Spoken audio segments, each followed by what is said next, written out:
Hello, everybody. How goes everybody's, what's today? Wednesday? Tuesday, rather. Thought it was Wednesday. It's your boy, well, your resident derplander, Linkus. We got 2 patches left after the emotional roller coaster that was last night's 5.3. But we back in the source. Time to pick up pretty much where we left off back in 4.5. Which is, well, for the Scions, getting their lives started back up and seeing probably what the hell is going on in the outside world, since they haven't been here in who knows how long. Well, for Source residents, probably a couple of days. For the Scions themselves, a couple years. So onward with 5.4. See what is in store for us.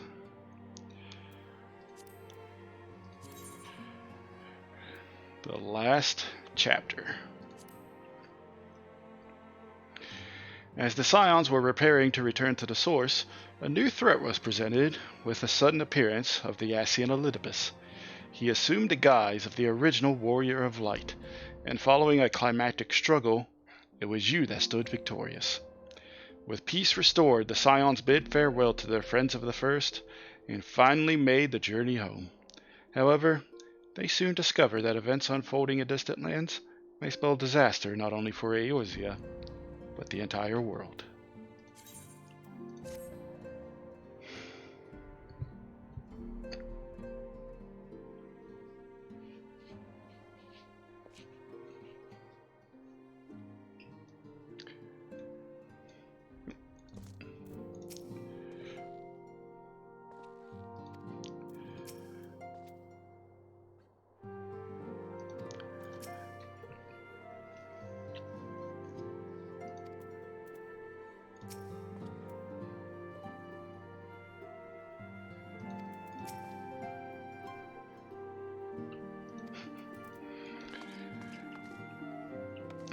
There, the B team's excited.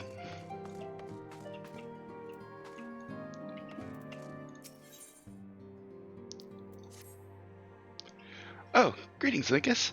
Come to look in on our friends. Rest assured, everyone is quite well. I've been keeping a close eye on them, and I've satisfied myself that they are all in fine health.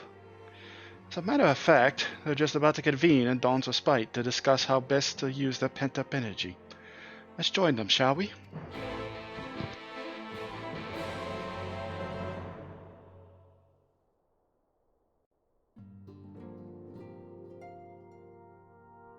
Well, my friends, now that we have all settled back into our bodies, it is time we resumed our duties in earnest. Let us speak of our plans. Ever since the Emperor's death, it's been one unsettling rumor after another. I've a mind to pay a visit to Garlemald to ascertain the truth of the matter. A prudent endeavor. 'Tis of the essence that we establish the full extent of the threat, not least if it should prove that Xenos doth indeed orchestrate events from the shadows. In light of which possibility, I shall accompany thee on thy mission. I didn't know Urianger knew how to use stealth. Be assured that thou shalt find me more a help than a hindrance. Thou requirest another to imbue thine ammunition, dost thou not? Also, let's get that auto scroll off. I forgot I had it on.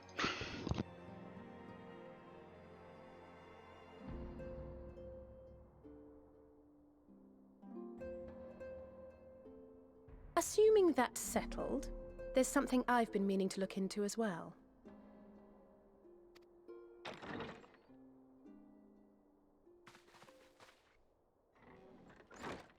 Welcome back, everyone! Lise! Well, hello there.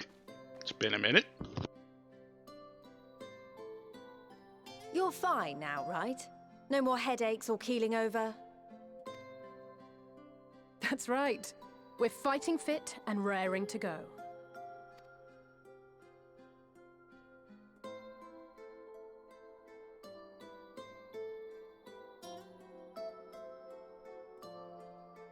The famous Lys Hext, former scion and hero of the Alamegan resistance.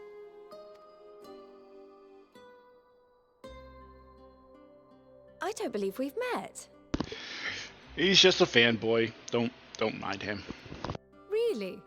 It's so easy to assume that all Archons are acquainted. But then I suppose your fields of expertise are rather different.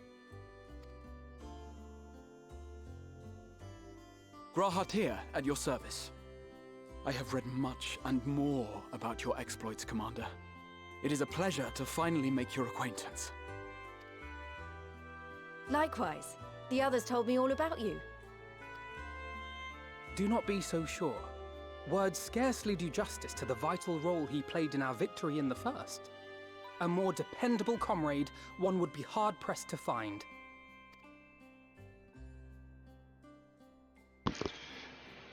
Look at him blushing. Oh, right. I did glance at the report. But I'd be lying if I said I understood half of it.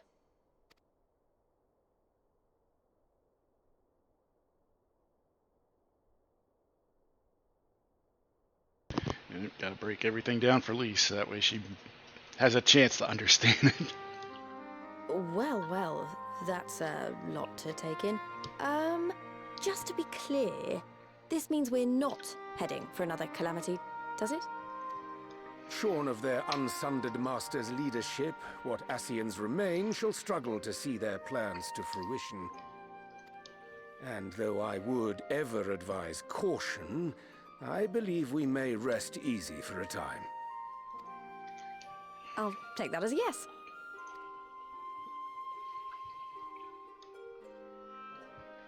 Even so, I don't know what to make of this business about Hydaelyn and Zodiac being primals. A difficult truth to bear, yes. But at last we understand the nature of our adversary. And if there are no further calamities, neither will there be rejoinings, meaning Zodiac will never regain his full strength. Even so, as the oldest and mightiest of primals, he remains a force to be feared. Though his is a power born of the desire for salvation, we have seen the havoc it may wreak. And it falls to us to ensure that it is never again brought to bear upon this star.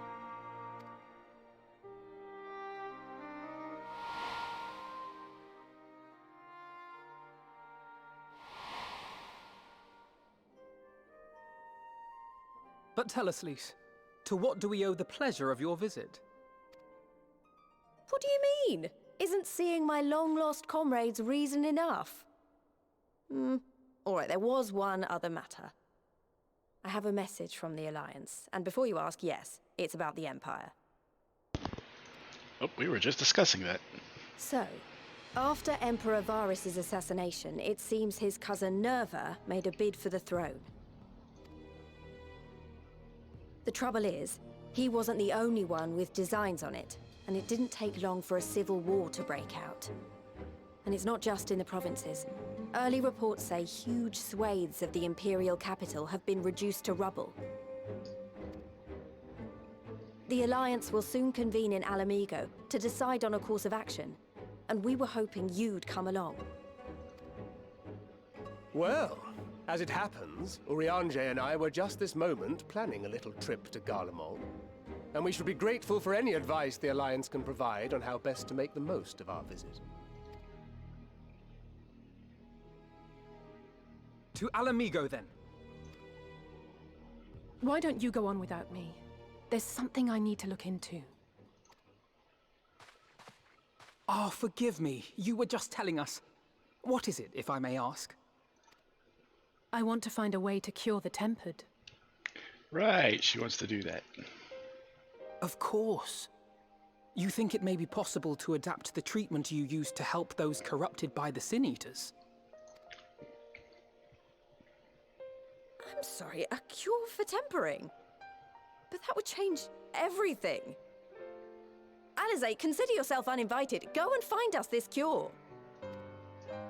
I'll do my best. I was hoping you might join me. Don't worry if not, though. I won't hold it against you if you'd rather attend a stuffy meeting.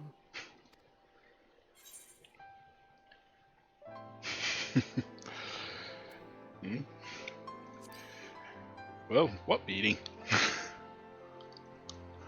I knew you'd say yes. I'll come too. If you don't mind, that is. You were quick to jump on that.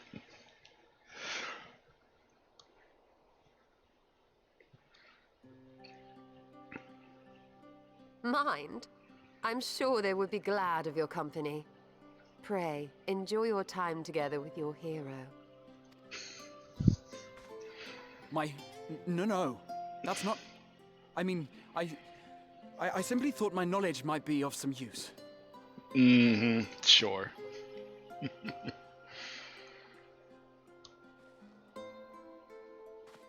We shall be on our way then. Godspeed. Enjoy your meeting.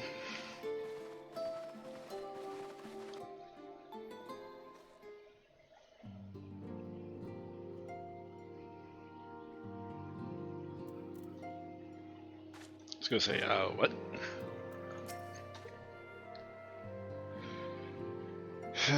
When you stole us about, one cannot afford even the slightest slip.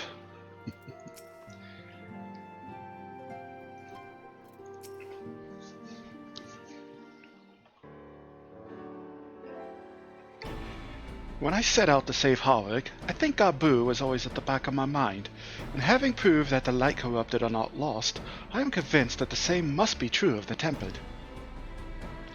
Similar to those corrupted by the Sin Eaters, the ether of Gabu's soul has been rendered stagnant. And though the root cause is different, perhaps the solution is the same. It is by no means an unreasonable hypothesis, Alizé, and it warrants full investigation. If there's ever been a chance we could save Gabu, we have to try.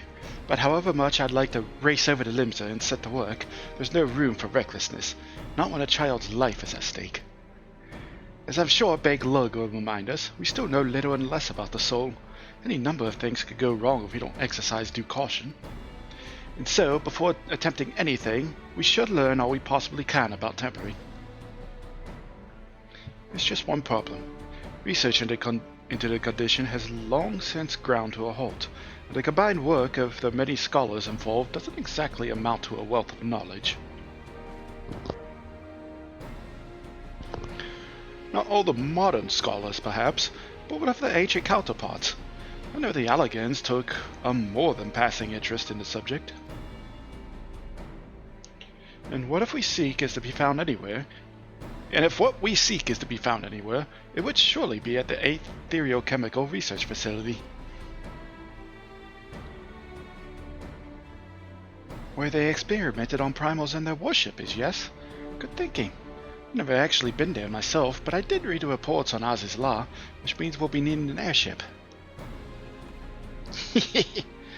Airship, you say? Meet me at the northern bank of Silvertear Lake. I've got a little surprise for you.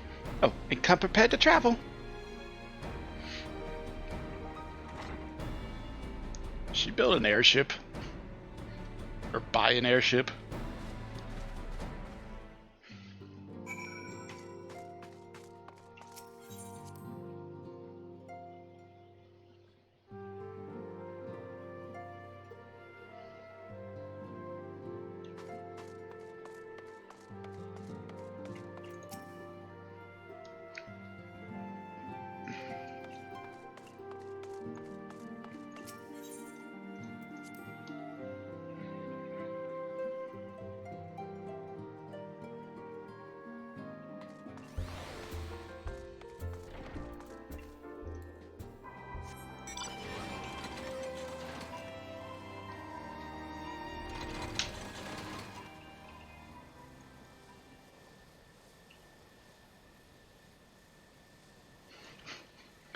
We have an airship. second she learned how to fly it, probably.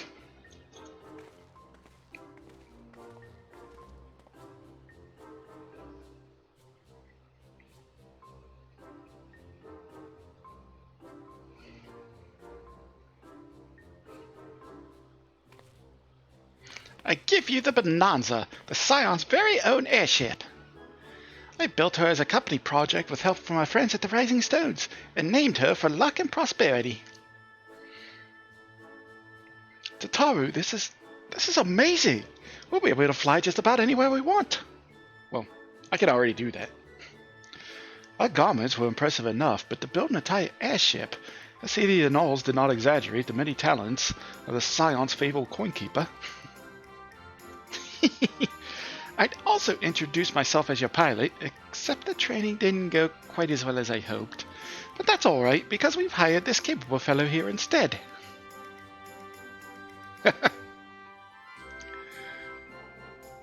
The Bonanza is equipped with a full complement of mana cutters. By the way, feel free to use them to get around Azizla. But enough talk. It's time to fly. All aboard!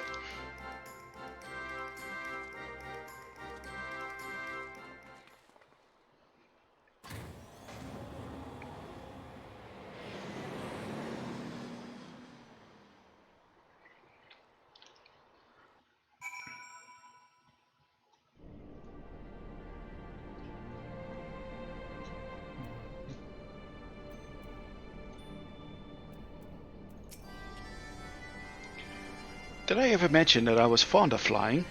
Because I am. Be it on an airship, an Amaro, or a chocobo, there is nothing so exhilarating as feeling the wind on your face as the horizon unfolds before you. Honestly, Sid would be jealous of the way that airship flies. Tara has outdone herself. Anyway, here we are, on Azizla, and Alphino's report did not do the scale of this place justice.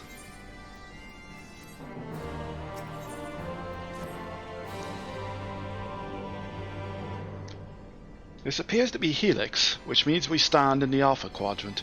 To the east lies the Beta Quadrant, and... Yes, I believe I have my bearings. But this is my first time on Azizla. I do have some familiarity with the place thanks to the records on the Crystal Tower. Unless I am mistaken, this path leads to an aetherite, beyond which there will be an information terminal. I suggest we begin our search there.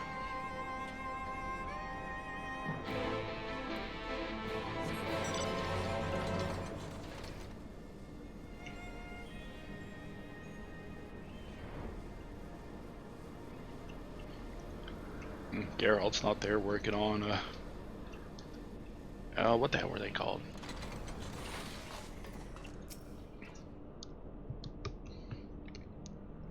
Animal weapons. Wow, I had a brain fart. And here's the terminal. I remember while I searched the archives for references to tempering. Should have spoke with Alice. Oops.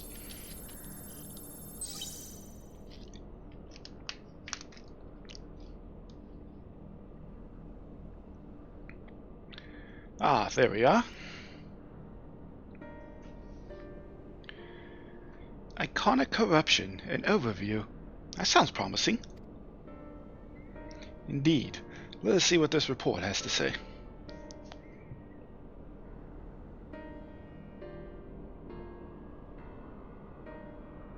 Oh, confound it. The contents appear to have been deleted. What? No! Isn't that something you can do? Not from here, I'm afraid. But it may be that another copy of the report exists somewhere. The question is where to look.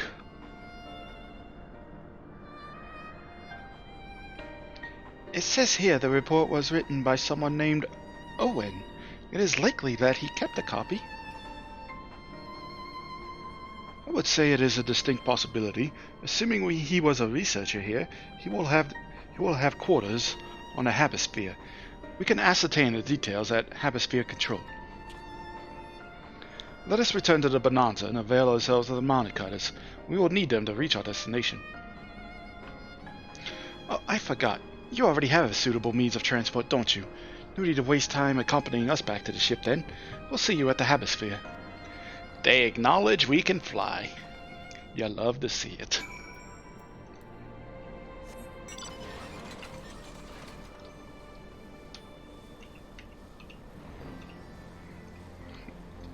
Oh, excuse me. And fly on the mount that they said was traveling the skies here, waiting for someone worthy to sit on its back.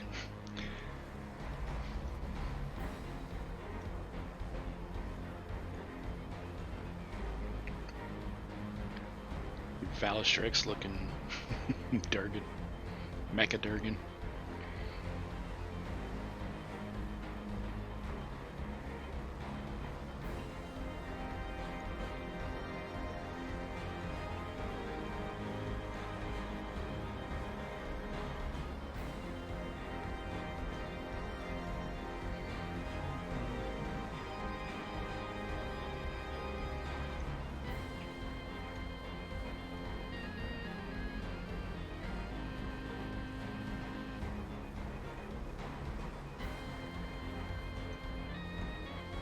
There we go.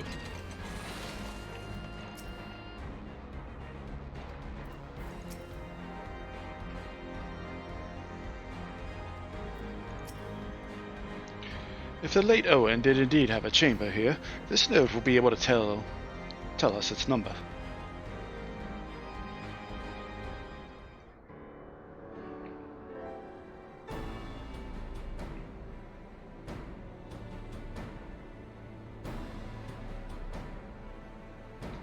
There. From what I recall of the layout, it should be somewhere in the vicinity of... Warning. An evacuation order is presently in effect. Entry to the Habisphere is not permitted at this time. Oh, foiled again. In all likelihood, the order would have been imposed during the Fourth Umbral Calamity, and I doubt it will be lifted in the near future. Bzz. Energy levels critical. Returning to base for recharging. Well, surely there must be some other way to gain access. Force, for example? Ere we resort to that, I have an idea. Were we to send a surge of energy through yonder control mechanism, it should prompt the system to restart, releasing the locks. As for a suitable energy source, a concentrated lightning shard might suffice. Happily, I seem to recall that they are known to form at points of stagnant ether throughout the continent. You seem to recall? Are you honestly telling me that that was in the records too? Ha! I am. A report sent to the capital mentioned that lightning-aspected ether was prone to pooling on the continent, resulting in surges that interfered with equipment.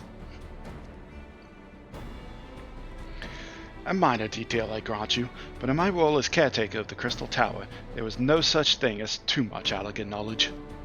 Besides, my studies helped me to feel connected to the source, to home.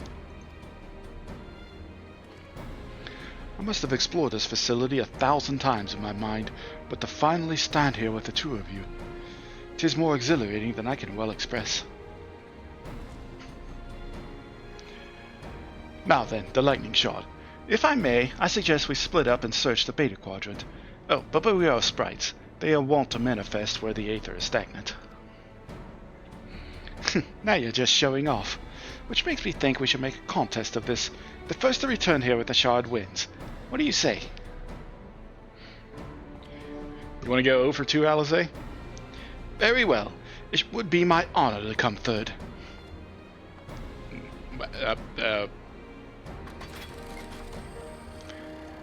Way to prop yourself up there, dude.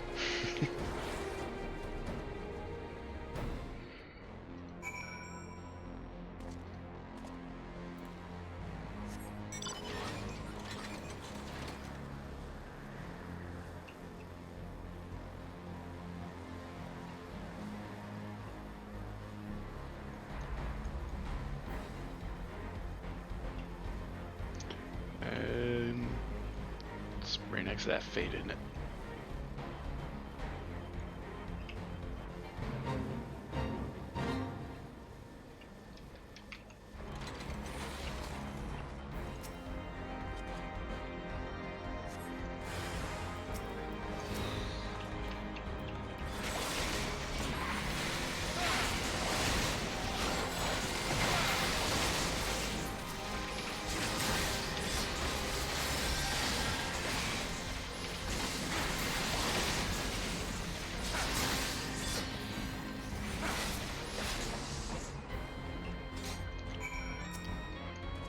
wasn't kidding about the lightning sprites.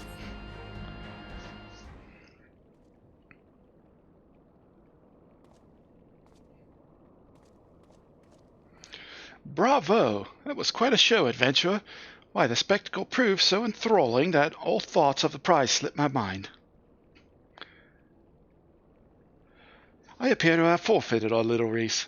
Congratulations. The lightning shot is yours.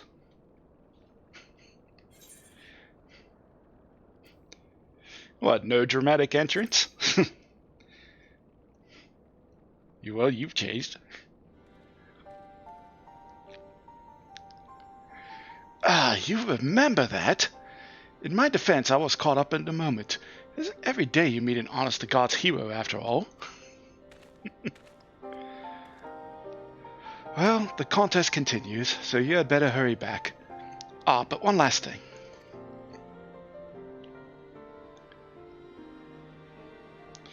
Thank you, Linkus, for bringing me here. And don't mention it. I just carried a crystal. You set yourself up.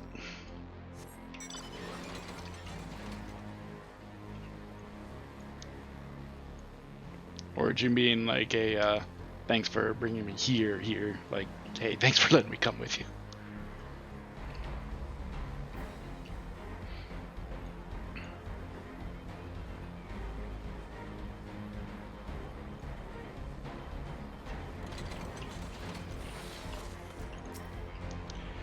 You have a shard? Then you win. I searched high and low, but couldn't find so much as a trace of stagnant ether.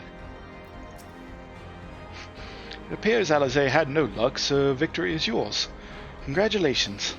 Now then, may I have the shard?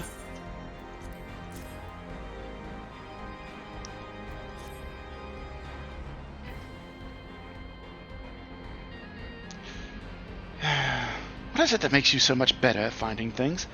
What do you have that I don't? Well, map markers. That is a question I too have asked myself on numerous occasions. I suspect we could both learn a great deal from Linkus, and not only about the secrets of adventuring. But come, we should attend to our mission. It helps having map markers. It really does.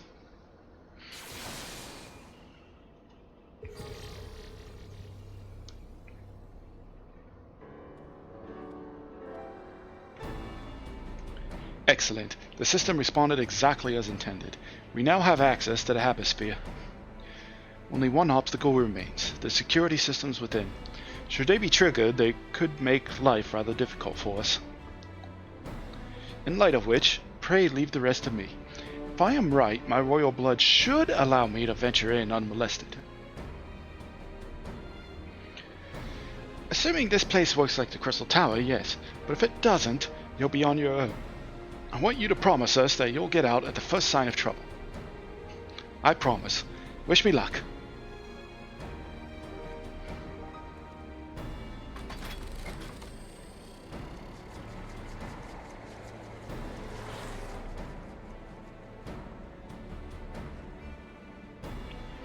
Well, nothing for it but to sit tight.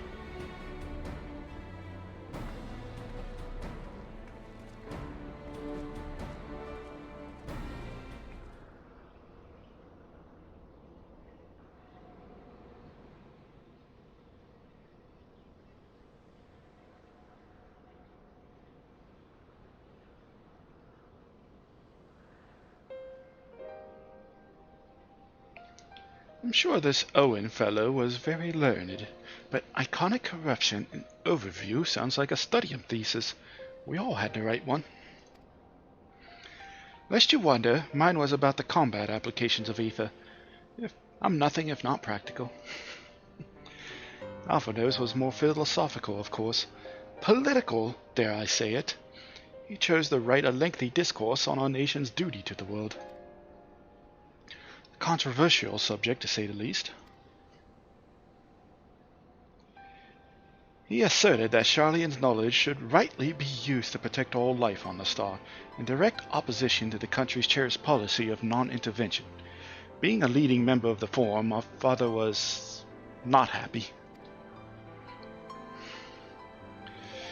At the time, of course, Alphonse was utterly convicted of his convinced of his views, and would cheerfully argue to the death with anyone who saw things differently. By which I mean, the rows were long. To be fair to him, though, he's since learned to be a little more open-minded, but deep down he still holds fast to that one belief, and I admire him for it.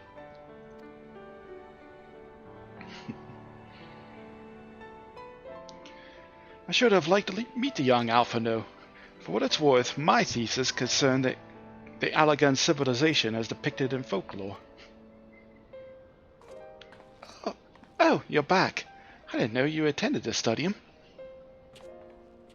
I didn't. A thesis was required to earn my Archon's mark. My peers at the Students of Baldessian convinced me to write one with the promise of unfettered access to forbidden tomes.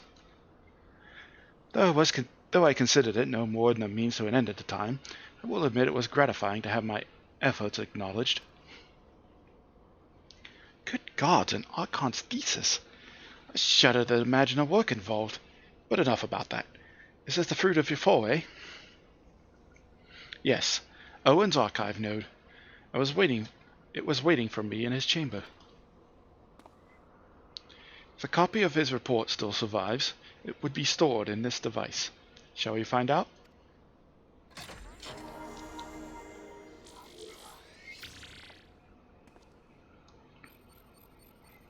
Bloop. Initializing.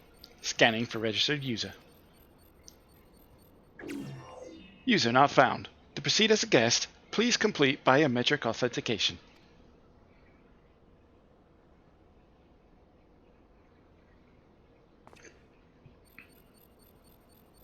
Bloop. Verifying. Bloop. Authentication complete. Guest identified as member of the royal family. I am at your most humble service, Your Highness. It never ceases to amuse me. 'Tis but a pity the effect will not last forever. Doge and Nune said as much when they granted me this gift, but until such time as it fades, I shall use it gratefully. Search archive for iconic corruption.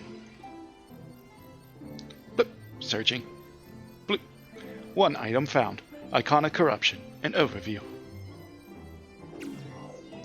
The report is locked by the author. Please state password.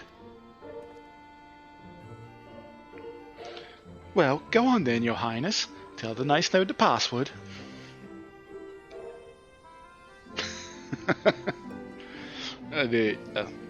Right, let's see.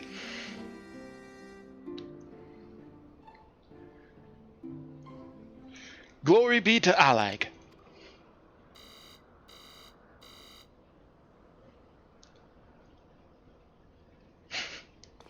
Long live Emperor Zonde.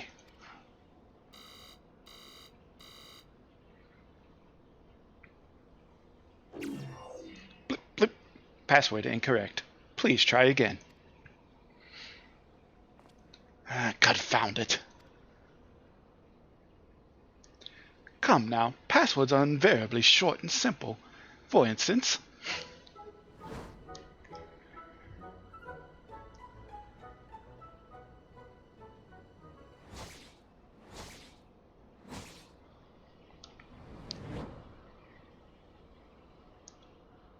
Password! I don't think that's it.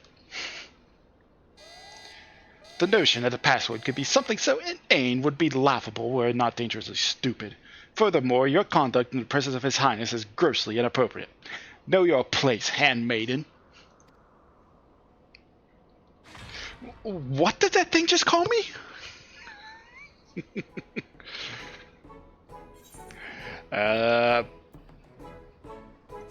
Courage? Blip, bloop. Password incorrect. Again, be warned that any further inappropriate behavior in the presence of His Highness will not be tolerated.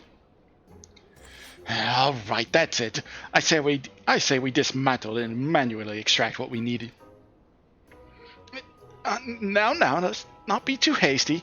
A single misstep and we risk losing the report altogether. I believe this may be a task for Sid and his colleagues. If anyone can coax Machina into cooperating, it is them.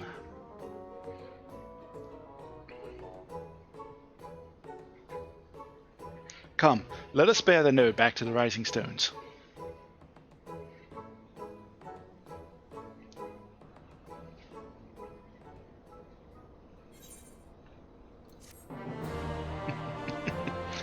Alizé's a handmaiden.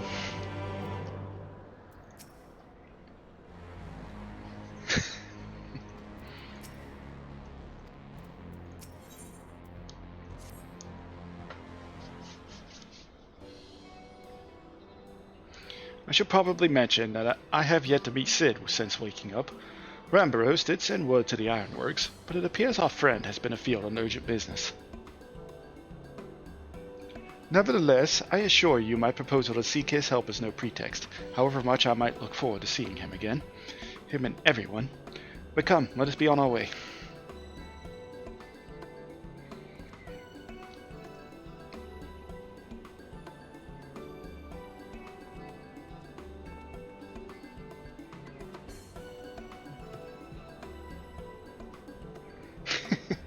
Look at him, all but running.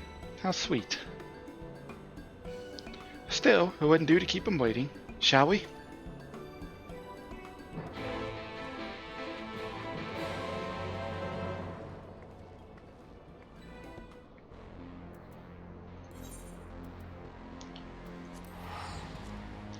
Pray return to the Rising Stones.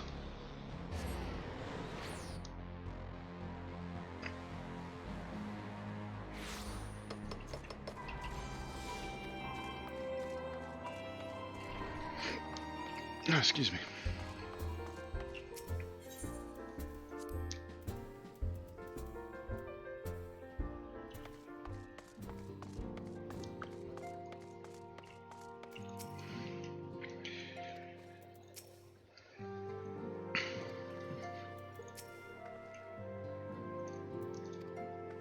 Guess we all have stories to share.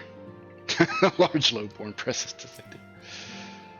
Wonderful news, Linkus. Taru contacted Sid on our behalf, and he is on his way here even as we speak. While we wait, I should like very much to hear what transpired at the Alliance Council. Would you be so kind, Cryo?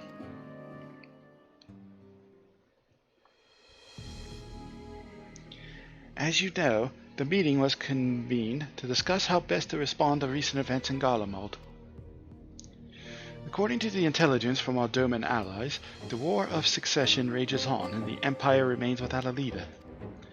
Amidst the chaos, the Imperial legions in the provinces have begun to move independently of the motherland.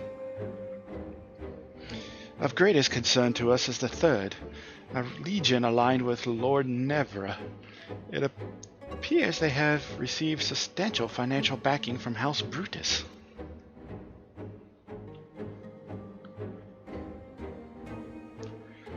Brutus. Aren't they the ones who took in Yasuyu and Asahi? This bodes well. Zenos' movements, meanwhile, remain shrouded in mystery. We're hoping that Thancred and Urianger will be able to shed some light on his activities when they return. Until such time as they do, the Allied leaders feel it would be unwise to interfere in the conflict. And so, thanks in part to the Imperial withdrawal from Gimlet, they have decided to turn their attention to the primal problem once more. Working with friendly factions among the beast tribes, they hope to reopen dialogue and explore new avenues for peace. Given the timing, I suspect they wish to put their respective houses in order ahead of a decisive clash with the Empire. Whatever their intent, this is not a problem easily solved. The Lamensons in particular struggle in their efforts, and Alphino and Yostola have been called upon to aid them. So long as we are dealing with the tempered, I'm afraid no amount of dialogue will avail us. But if we can develop a treatment for tempering, then anything is possible. Which is why we must succeed. And on that cheery note, why not make yourselves comfortable in Dawn's respite? I'll sure sit in as soon as he arrives.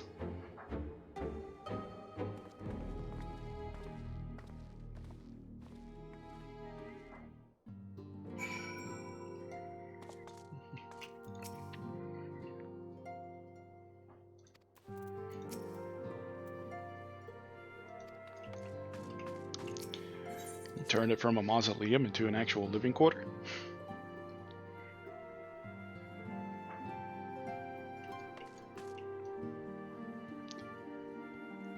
Well, yeah.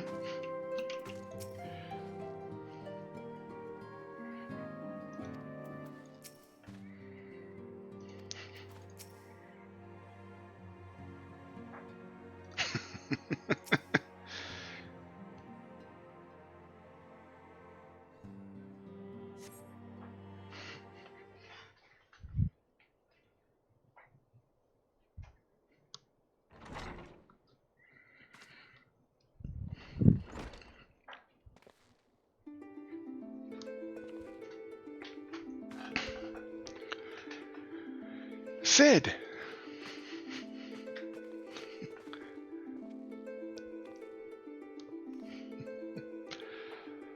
Forgive us for not coming to see you sooner, my friend. As you may have heard, we have had our hands full. In our defense, you are up rather early. I was under the impression you'd be slumbering a while longer. Excuse me. Oh, I would have been, had you not fulfilled your promise. I still struggle with that idea. From where I stand, the secrets of traversing time and space seem exactly as unfathomable as they ever did. But if an alternate version of myself has already laid them bare, I dare say that frees me up to concentrate on other endeavors. Speaking of which, you wanted my help with something. What is it?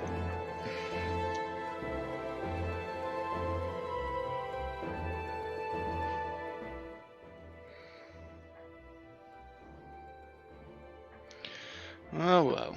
Treatment for tampering. And for the next step, you need to find the password to this Saladin's report. Just so. With nary a clue to guide us, we could be here forever and still not guess correctly, and thus we turn to you. I'd love to say that we could help you. So I will. Once suitably configured, a Magitech terminal should make short work of identifying the password. I knew I could rely on you. Now, anticipating that it might be of use, I took the liberty of borrowing a tombstone from Renbros. It contains an elegant dictionary.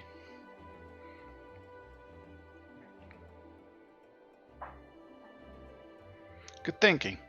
I'll transfer the information to a terminal and set to work right away.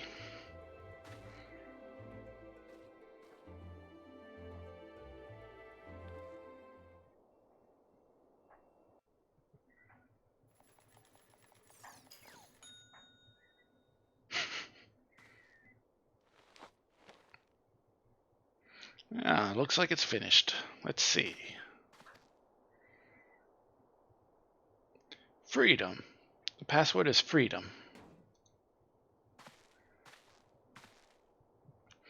Ha! Short and simple, just like I said.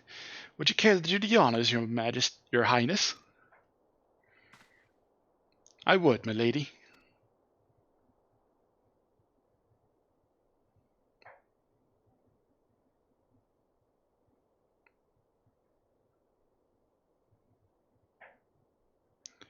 Node, open the report titled Iconic Corruption and Overview. Password, freedom. Password accepted. Bloop. Opening report.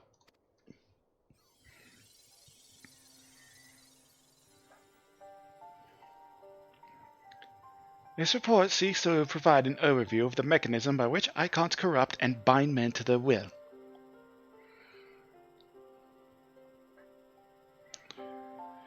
The phenomenon we call corruption refers to the alteration of the ether of the soul.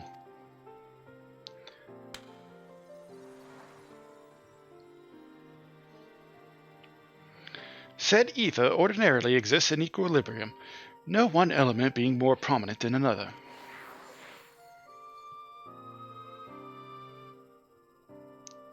But when a subject is exposed to the ether of an icon, this changes, their soul taking on the properties of the entity in question.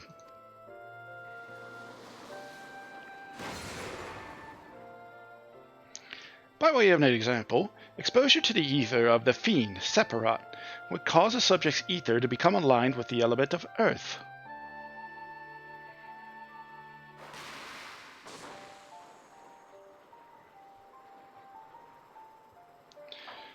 As a consequence, the subject would attain heightened affinity with Earth-aspected magics, as well as preternatural levels of endurance. Repeated exposure would further enhance these traits, ultimately altering the subject's very flesh.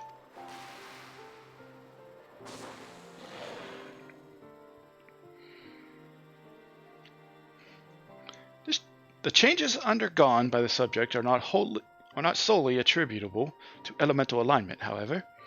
Further testing has determined that the subject's soul becomes umbrally charged, or stagnant during the process.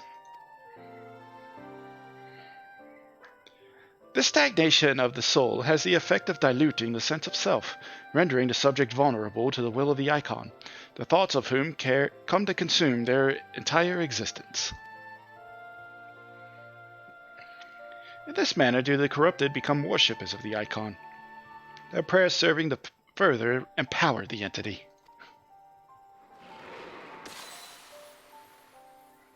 Having discerned the mechanism of iconic corruption, my colleagues and I set out to develop a material capable of shielding one from its effects, an endeavor in which we were successful, albeit at a great cost. In the course of testing, many of my assistants, good men and women all, fell victim to corruption, and in accordance with protocol, they were summarily put to death. I subsequently submitted a proposal to investigate potential cures for corruption, but it was rejected, deemed non-essential by Lord Amon. Though I knew it would be fruitless, I protested the decision, and for my impertinence, I have been stripped of rank and title and will shortly be expelled from this facility. In all likelihood, this report will be expunged from the archives. Nonetheless, I record it in the hopes that one day someone will undertake to do that which I could not, and find a cure for the victims of iconic corruptions. End recording.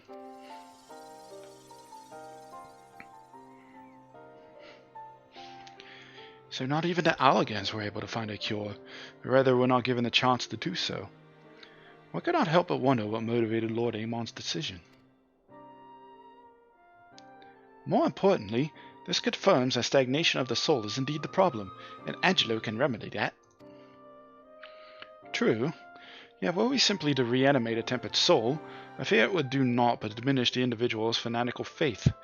Indeed, it may well intensify it. No, we would somehow need to suppress the primal's hold over the subject at the same time, or risk them ever remaining its thrall.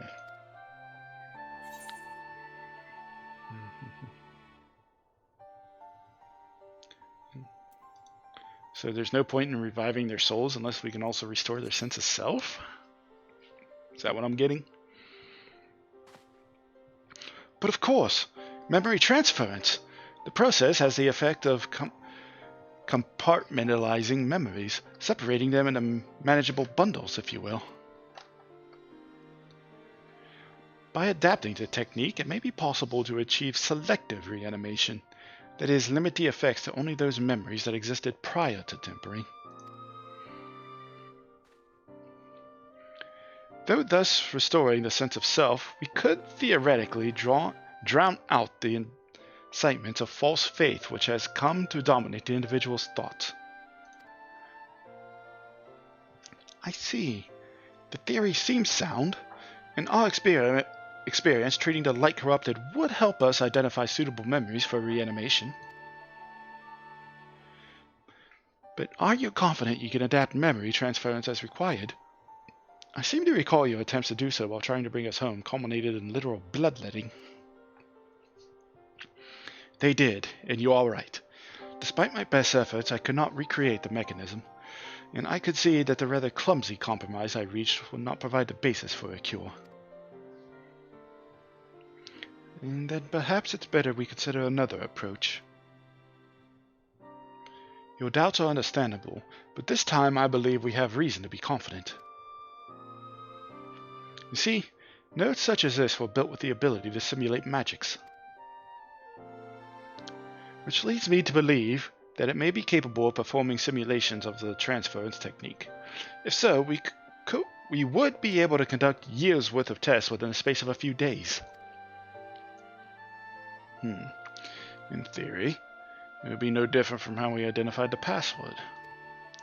But it will take more calculating power. A lot more. Honestly couldn't say whether our equipment would be up to the task. Tell me, Sid, why do you suppose Owen locked this report behind a password? To keep it from prying eyes, of course. Why else?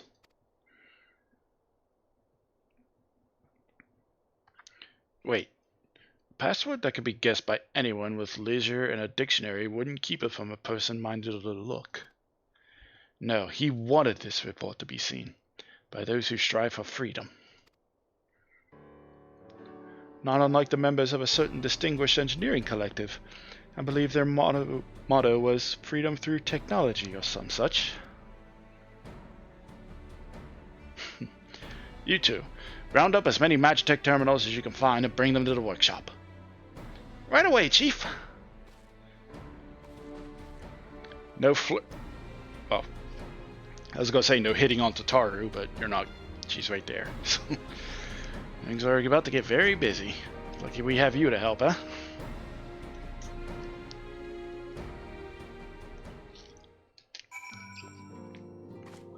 Excuse me.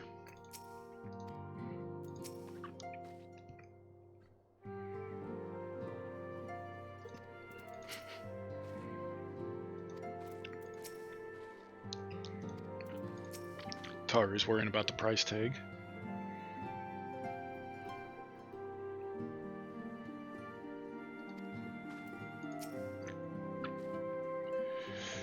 Right. While Grahati and I configure the terminals, I want the rest of you to procure supplies. Namely, ceruleum to fuel the terminals and ice shards to keep them cool. The more we have of both, the better. Leave the ice shards to me. I'll round up some adventurers and go on a gathering spree. In that case, I'll trust Linkus and Alizé with the ceruleum. There's a promissory note for each of you.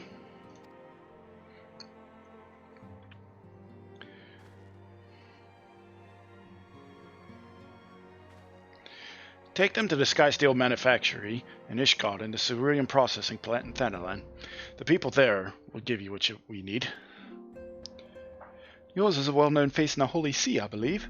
If it's all the same to you, I'll head to Thanalan.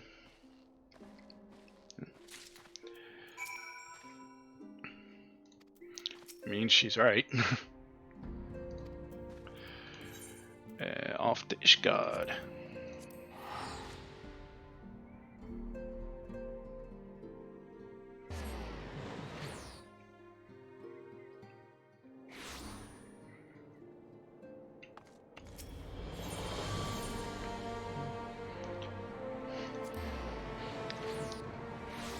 Been a minute since I heard that.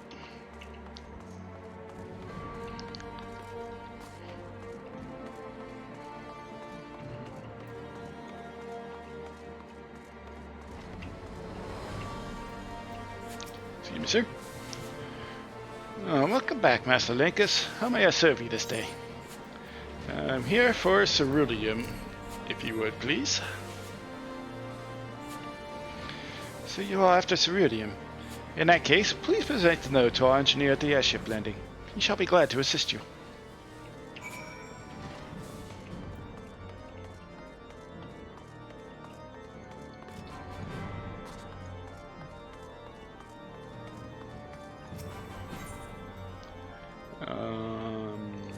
You're here, if I remember right. Yeah.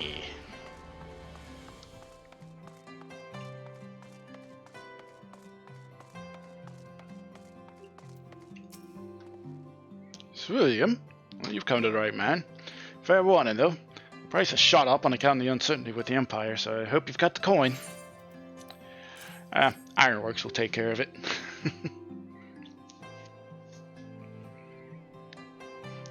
Yeah, no, a promissory note from the Ironworks. Don't see many of these. Not that it's a problem. It's as good as gold to me.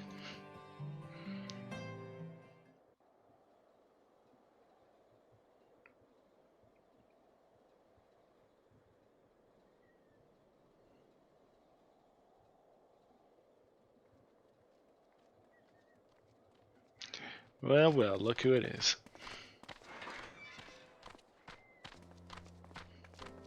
My friend! After the disappointment of not seeing you in Alamigo, what good fortune to chance upon you here of all places.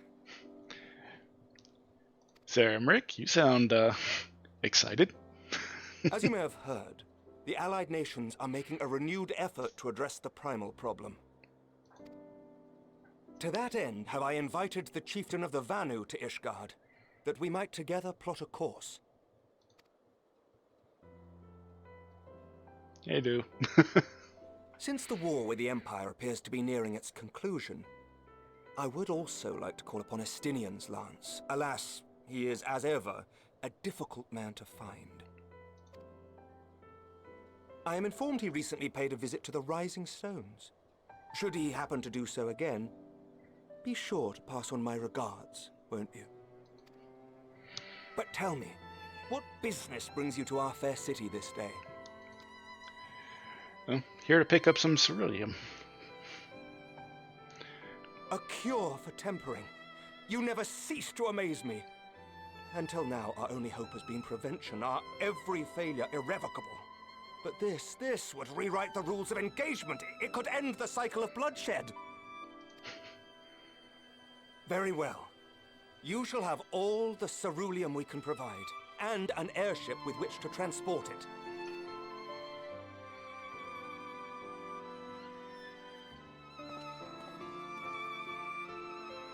In this matter, you may count on Ishgard's full support. Thank you, Sir Emmerich. You're a bro. Don't let anybody tell you otherwise.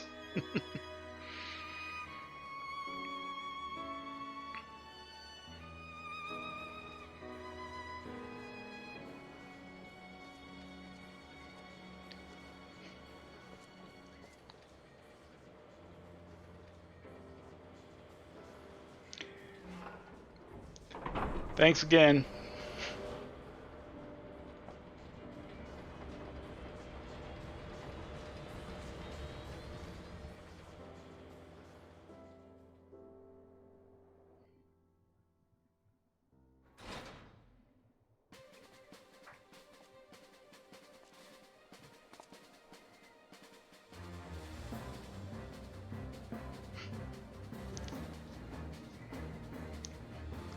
Literally building a supercomputer. In an age of magic.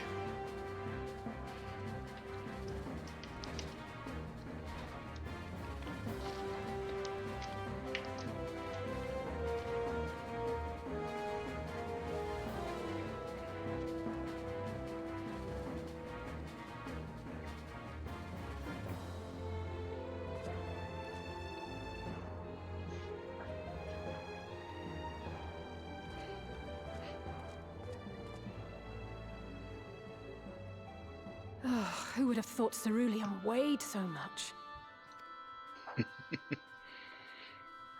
Serves me right for being stubborn, I suppose. I should have just done what you did and accepted help.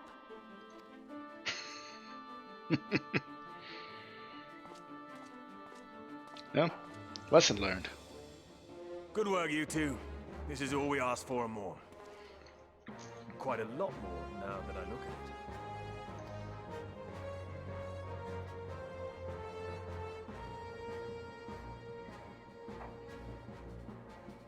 Lord Emmerich, eh? And entirely by chance. Ha! Some people have all the luck. Yeah. I was trying to think what we would be telling him there, but I just drew a blank. We have also succeeded in configuring the terminals, thanks in no small part to our able assistant.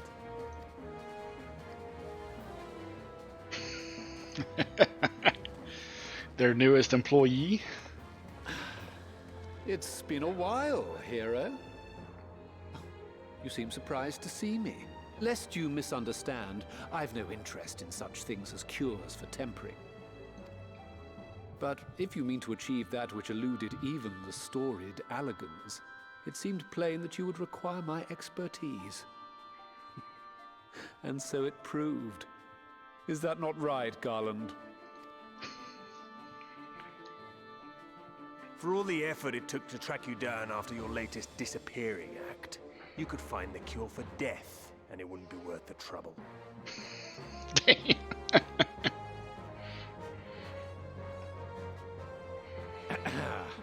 That wasn't the only reason I agreed to cooperate. I'm reliably informed that Garland and I are destined to unravel the secrets of travel, not only across dimensions, but through time. Doubtless the lion's share of the credit lies with me. 9 parts to Garland's 1. And this research will be a stepping stone to that illustrious achievement. Very well then. I'll do 1/10 of the work. Just the part that's beyond you. Whatever you say, Garland. Right. If everyone's ready, let's begin.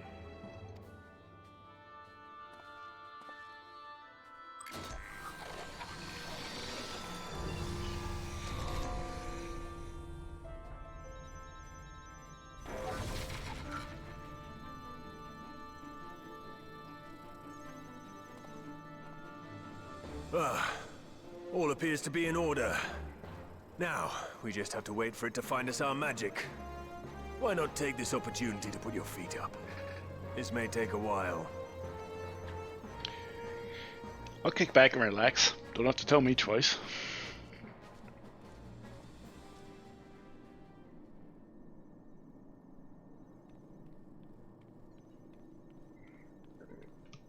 Excuse me.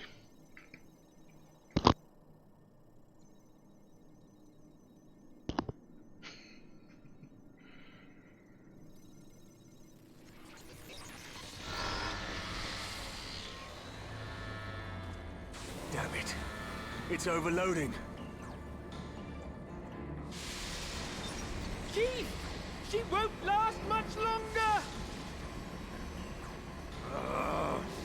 We'll have to shut it down. Wait! We're close. So very close.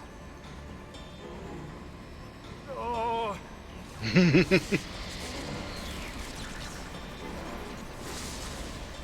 Well, this is going swimmingly. Please, a moment longer. I beg you.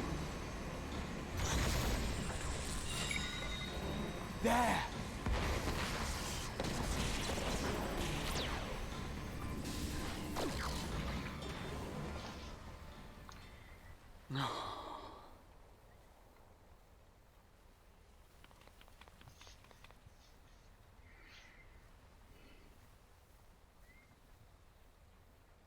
I was able to memorize the magic before it faded. It still needs to be put to the proof, but I believe we have our cure. You have a hell of a good memory.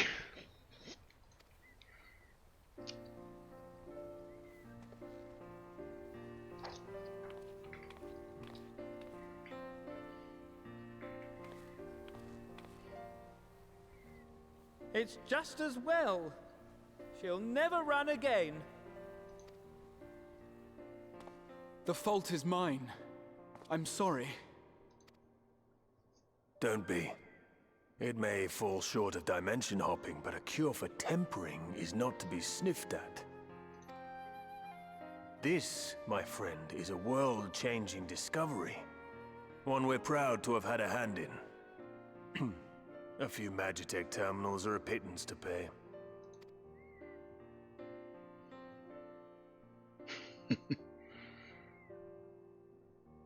Thank you.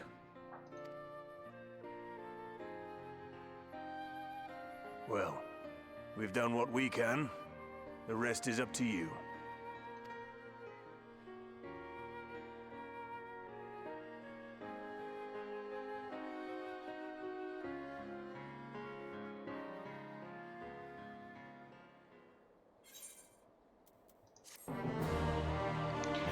We have found our cure.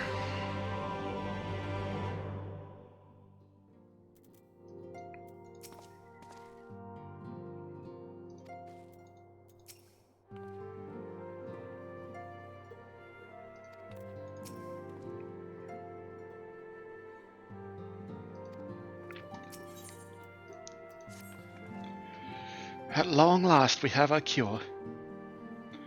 In theory, at any rate. We cannot be certain until such time as we put to the proof, but I am quietly confident. Well, if we're to test it on someone, then I suggest Gabu. His symptoms are relatively mild. As long as you exercise due caution. Yes, as long as we exercise due caution, it will be fine. Without further ado then, let us make for Limsa. We've kept Gabu waiting long enough.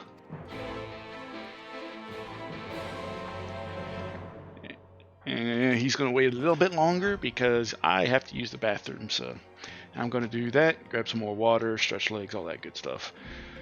Implore you all out there watching to do the same, and I will be back shortly.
Alright folks, we're back from break. Hope you guys had a good one if you took one. Let's get back into it, shall we? And meanwhile, you probably check up on the B team.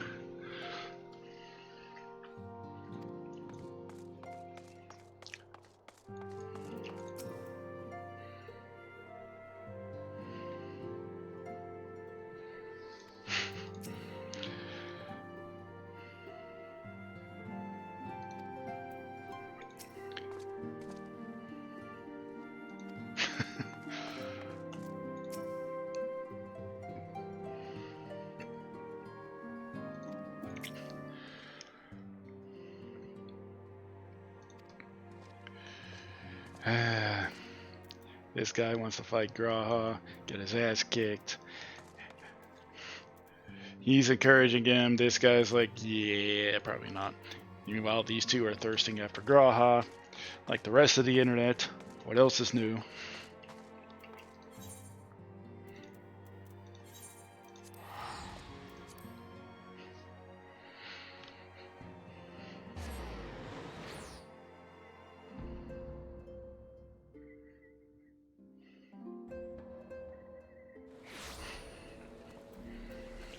That's something to see.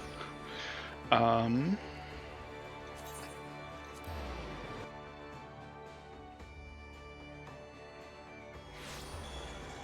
was definitely a sight. If I didn't know any better, that looked like Godbert Manderville wearing 2B leggings.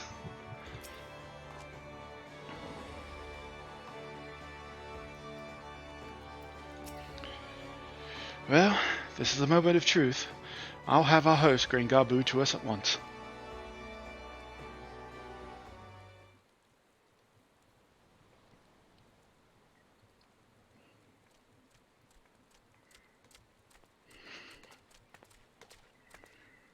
Apologies for the wait.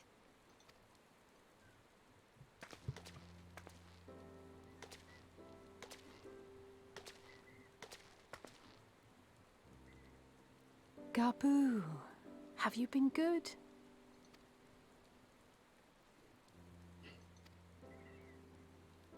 Still no change, I'm afraid. He just stands there in silence until we move him. It's all right now. We're going to help you get better.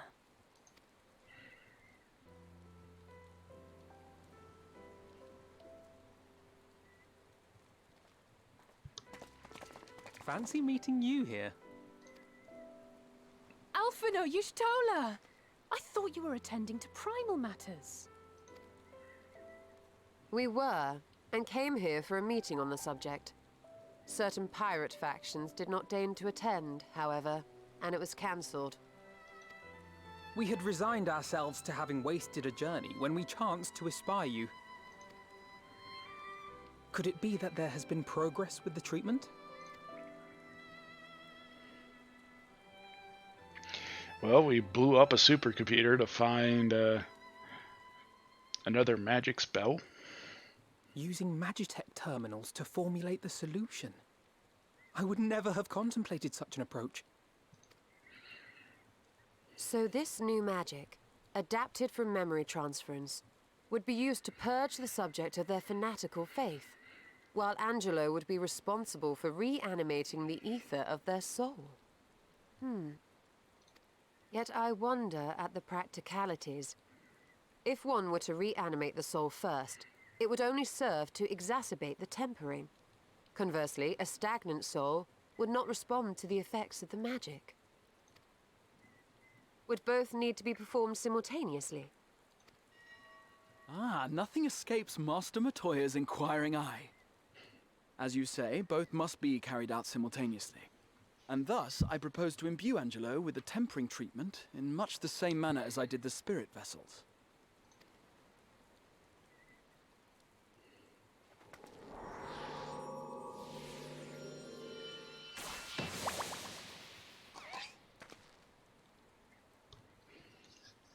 By doing so, we also spare Graha the trouble of casting spell after spell. It's really rather efficient. How much would it have sucked if she tried to summon Angelo and be like, "Oh, sorry, your Porksy's back on the first. Gotta go back and get him." Be that as it may, certain difficulties are unavoidable. The imbuing process will still require no small amount of ether. And as I can no longer draw upon the Crystal Tower's stores of energy, I will be compelled to rely on those of others. Well, I, for one, would be glad to assist. As would I. Since the resumption of our duties, it has been naught but stuffy meetings, and I have ample ether to spare. Excellent. With your permission, then, let us begin.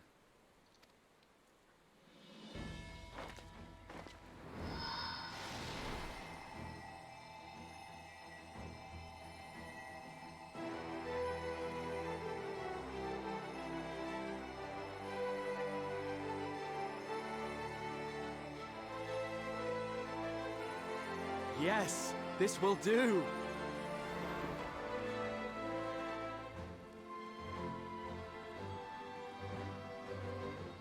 And now, it's my turn.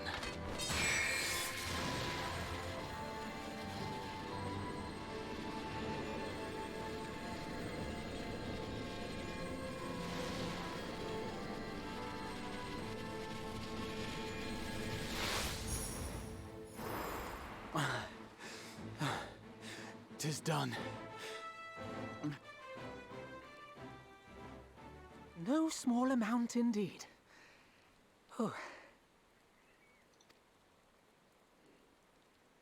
Well, we seek to go where even the Allagans did not. It was never like to be easy. The rest is up to you, Alize. The treatment itself will take time and focus, so we will need a quiet room. I'm sure our hosts can spare one.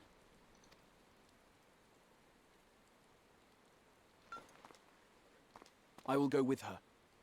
It may be a while before we return, so I would ask for your patience and your faith.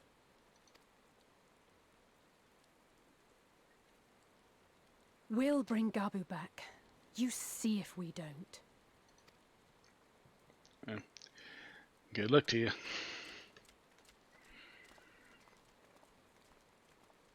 Twould seem our part is played. Let us find a place to recuperate while we wait for news.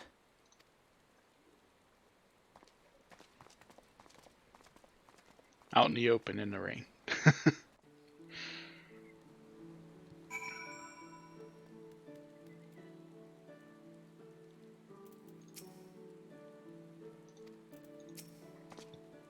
Well, this seems as good a spot as any to have a rest.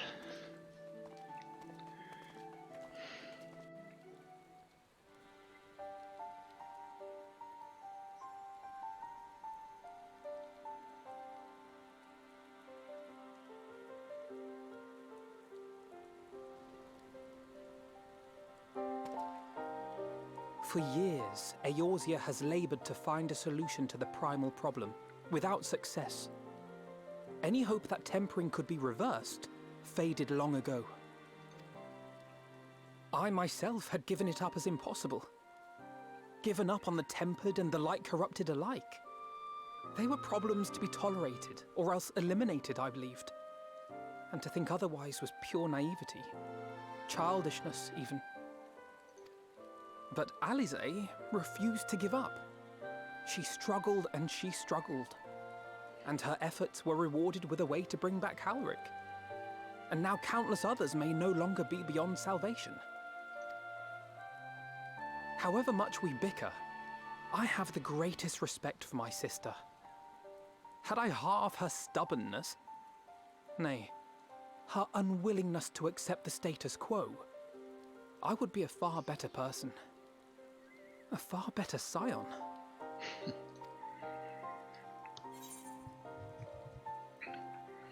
Well, if it's any consolation, she's in awe of your work.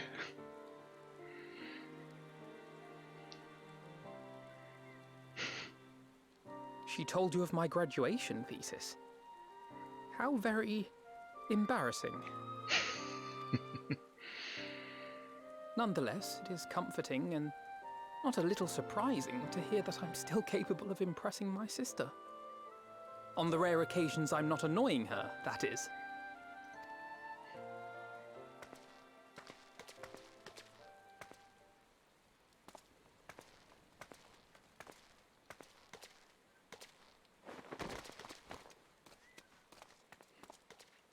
Alize, are you all right? The treatment. Did it work?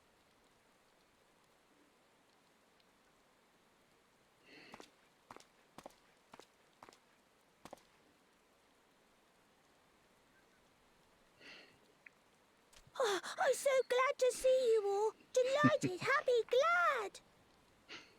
Gaboo!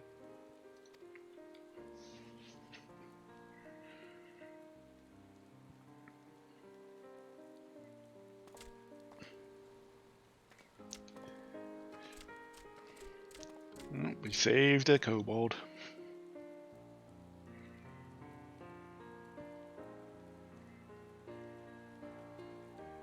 All this time, my mind was filled with thoughts of Great Father Titan. But I never forgot about Mother and Father. Always, they were in my heart. Constantly, ever, always. So I tried to focus on their faces. Theirs and yours. Alize's and everyone's. And I found that I could remember. One thing, then another, and another.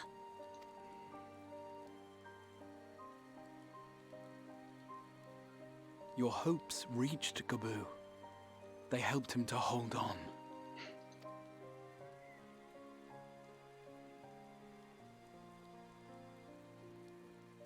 I'm so proud of you, Gaboo.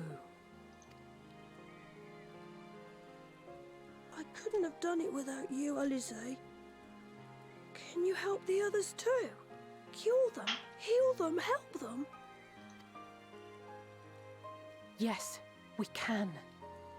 All of them. Gonna give it a hell of a shot. If it worked once. Without wishing to dampen the mood, I feel compelled to add certain caveats regarding the viability of the treatment for general use.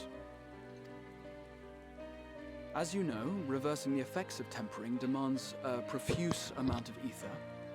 And while Alize was able to heal Gaboo alone, I fear the same will not be true for those who exhibit more advanced symptoms.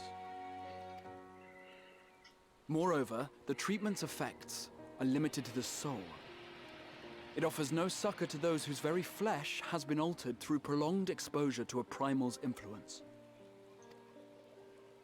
All of which is to say that we cannot save everyone. Maybe we can't, or maybe we can. No one gave us a hope of saving Gaboo, and yet here we are. We must find a way to treat as many as possible. Then the next logical step would be to produce a veritable army of Porkses, would it not? Granted, it seemed a simple enough process in the first, but I suspect it will be different here in the source. Not that I am any authority, of course. Yet there is an authority on familiars to whom we may grudgingly turn. She's stubborn, haughty, eccentric, irascible, laconic, annoying. And her name is Master Matoya, the real one.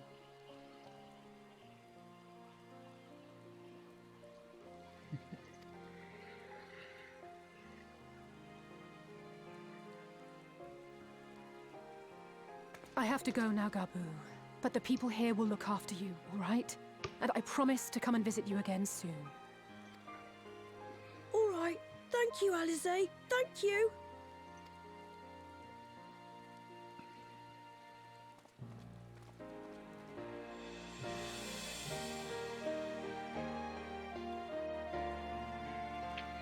We got the Gaboo back.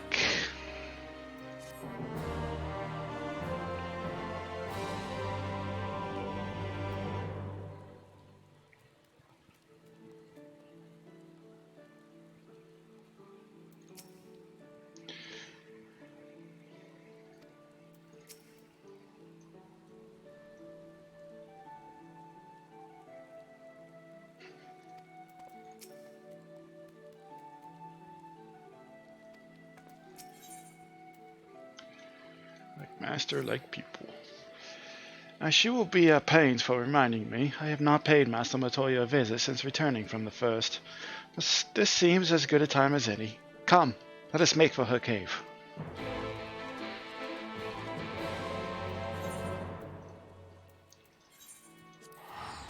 To you, Ildashire.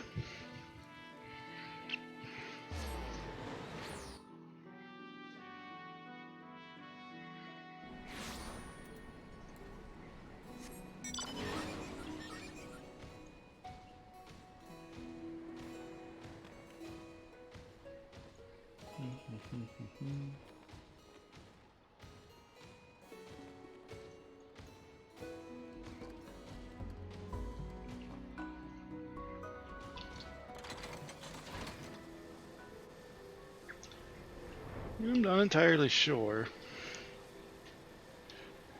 Just thinking out loud here. Not entirely sure what to do after I beat 5.5. So all the other storylines to go through, of course. You got the Void Arc, there's the Warring Triad, Evilise, Four Lords.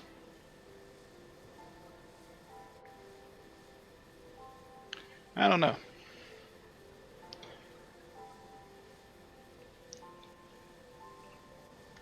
Might fire up another game too. Still got a PS4, still got a Switch.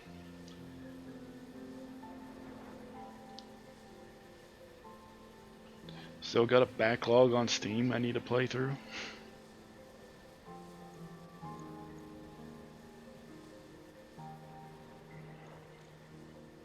I don't know.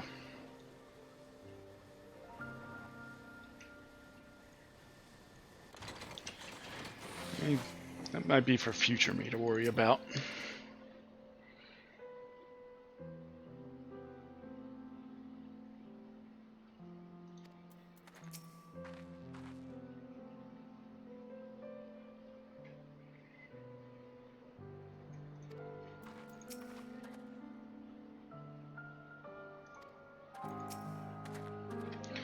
I take it you are ready to bear witness to the joyous reunion of master and pupil.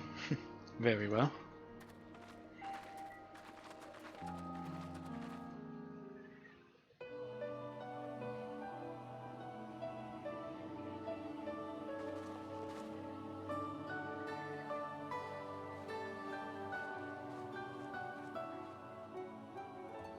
Nary a word from you all this time, then you bring every man and his pirogo with you. Did no one teach you any manners, girl? They were too busy teaching me etherology, Master. Jesting aside, I wanted to be the one to express our gratitude. I am told you spared no effort to sustain our bodies while we were away. And for that, we owe you our lives. Thank you. You were gone so long. I was starting to think you'd set your heart on staying. It wasn't easy to leave, as it happens. Seldom does one have the opportunity to study other worlds, and I would not have minded extending my stay by a handful of years. Ever the scholar, Y'shtola dedicated herself to studying ancient civilizations of the First, befriending a tribe known as the Knights Blessed in the process. There she took on the name of Matoya and won the respect of all the children of the forest. Might not have said that. I merely adopted an alias in accordance with the custom of my hosts. Yours just happened to be the first name that came to mind. You mean to tell me you went gallivanting about using my name and only bother to visit when you need a favor? And don't pretend you don't. I taught you long enough.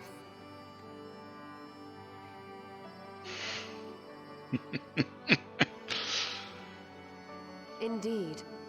And devoted pupil that I am, I could not fail to recall my master's sage advice. When the answer eludes you, look to the wisdom of your elders.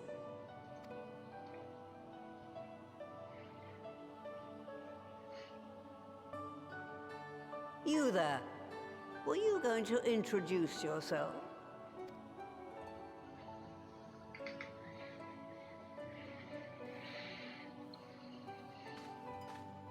How remiss of me.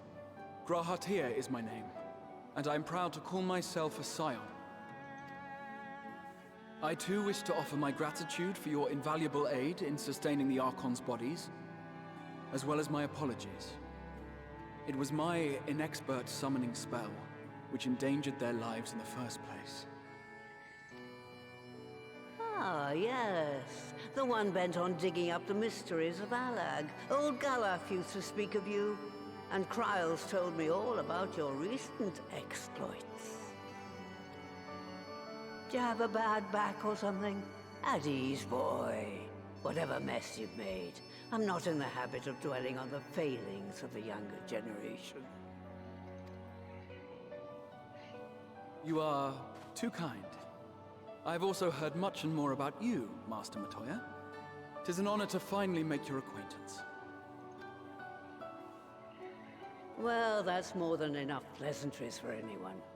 Tell me what you want. I haven't got all day.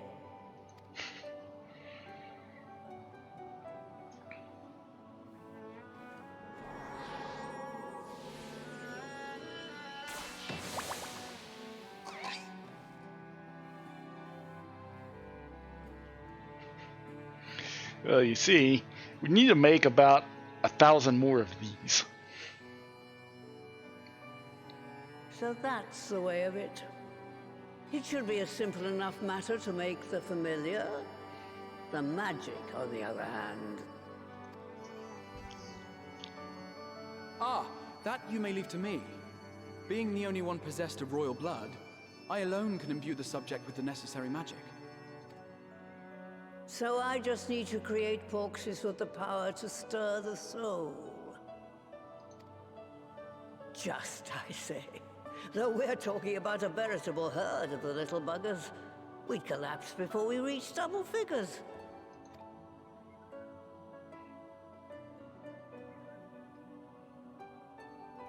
But if I could get a familiar to create the familiars, a mother porxie, as it were.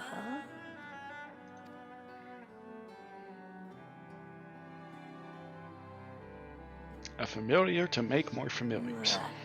Seems I haven't seen the last of that moldy old hole after all.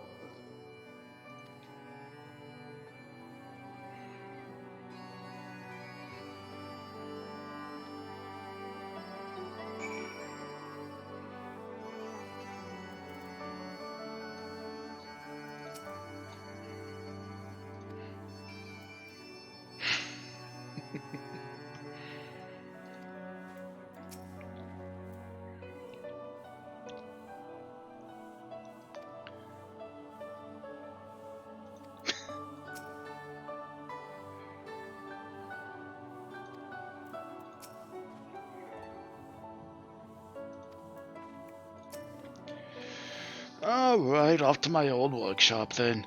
Everything required to make you familiar is there.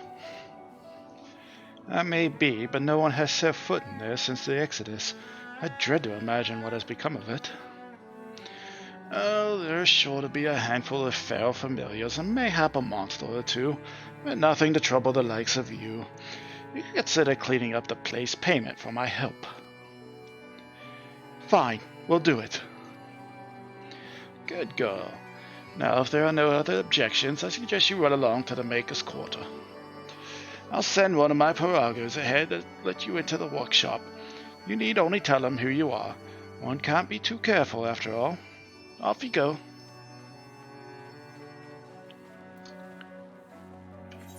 Need to make sure I turn. Yep.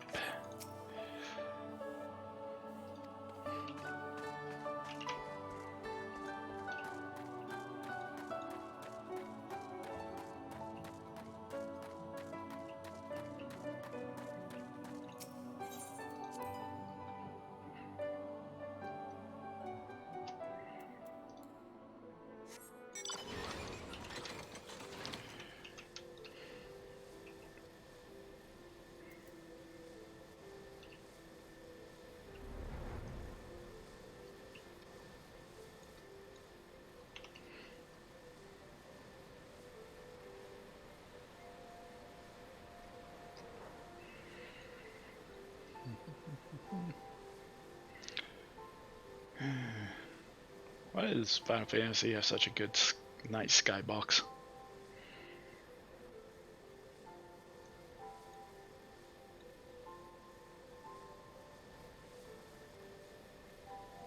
What's up, Alexander? How's your time bubble going?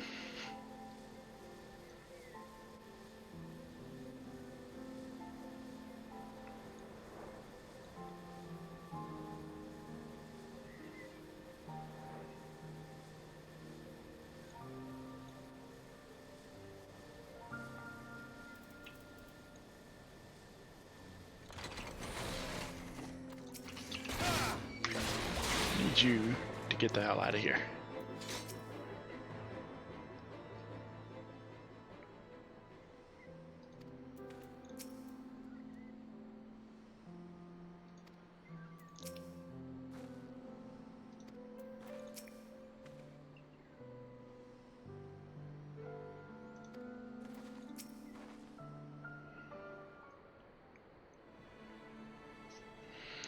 Greetings, Ribbit, and welcome to my good mistress's relic.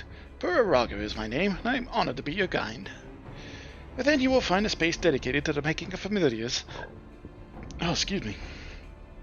Along with a cavern wherein the requisite ingredients may be had.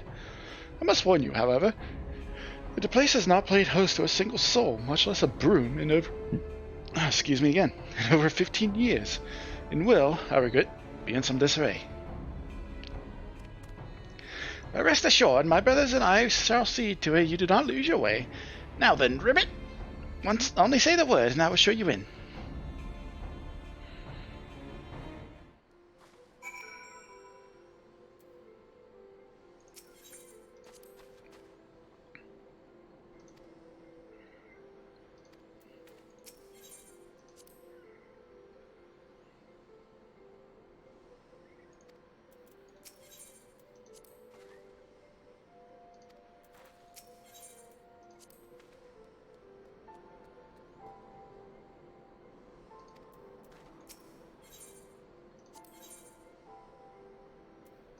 I stand ever ready.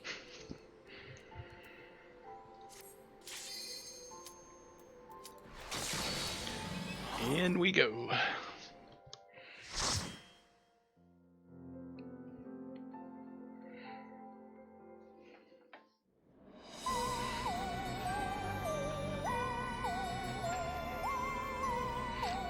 Probably should have just queued for expert roulette, but I got it that way.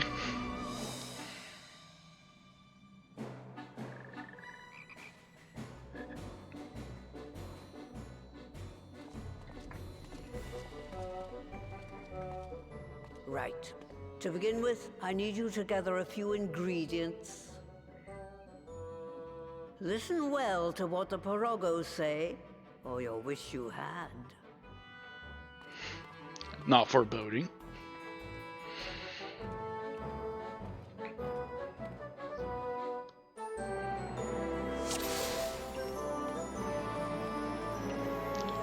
First things first, we need to harvest some clay. Clay can be had at the clay cauldron. Ribbit, through this portal, if you would.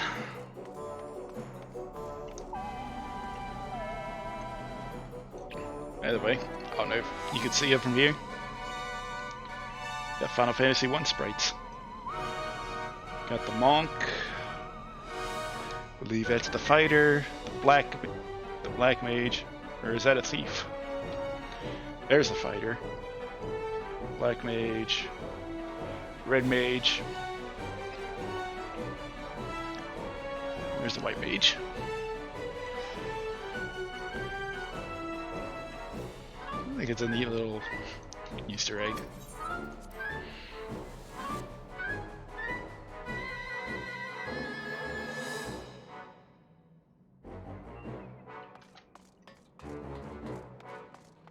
Please follow me, Ribbit. Put down the new pass up all the way.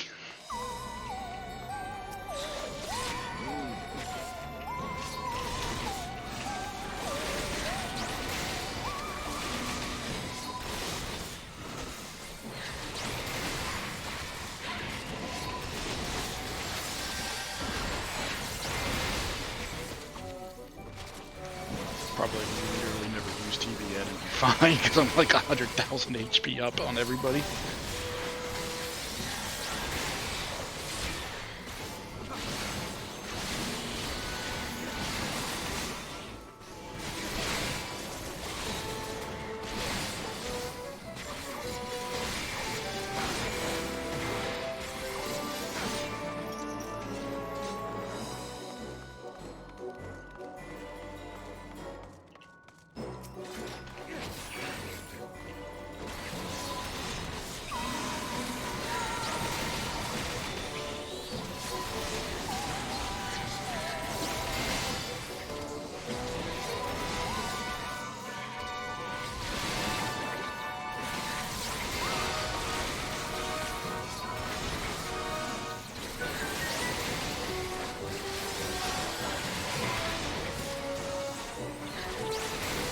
Do it. Oh wait, it wore off. Damn it.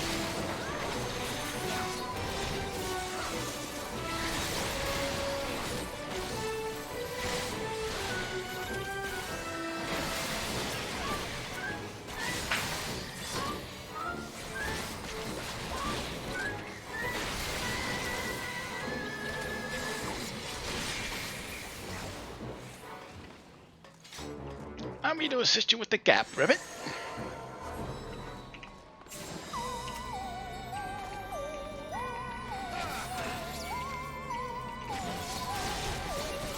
Do it. Doing it. Did not imagine a place would be so infested, Ribbit.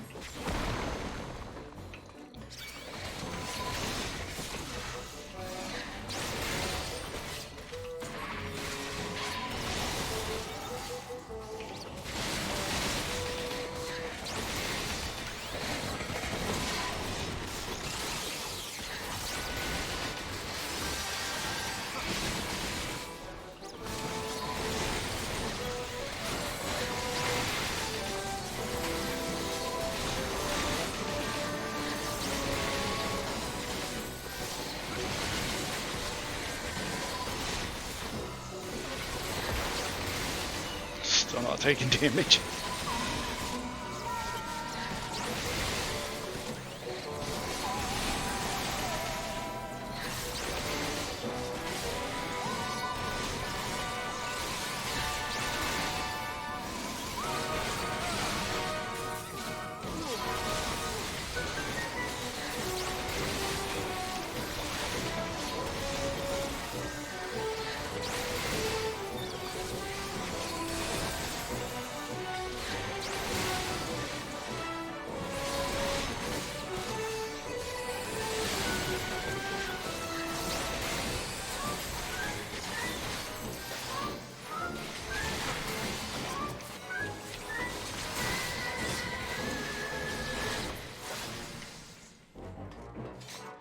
Clay is just across the way, but you'll need to deal with the Mudman first, Ribbit.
Now we have a clay ribbon.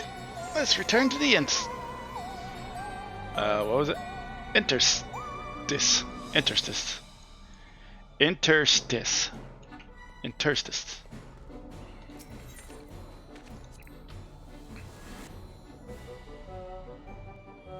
Interstice. English hard. Next, we need to get the water flowing again.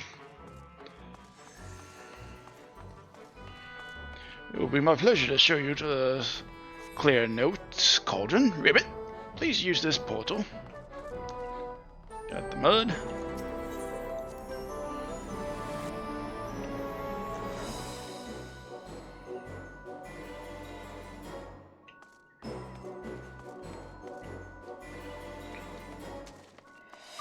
For your own safety, I ask that you keep close to me, Ribbit.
Please wait while I move the lift, Ribbit.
The little spring yonder ought to put a spring in your steps, Ribbit.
Another lift. Ribbit.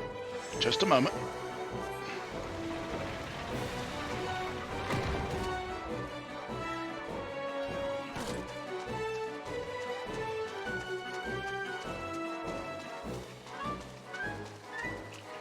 I sense a mischievous presence. Ribbit. Please take care.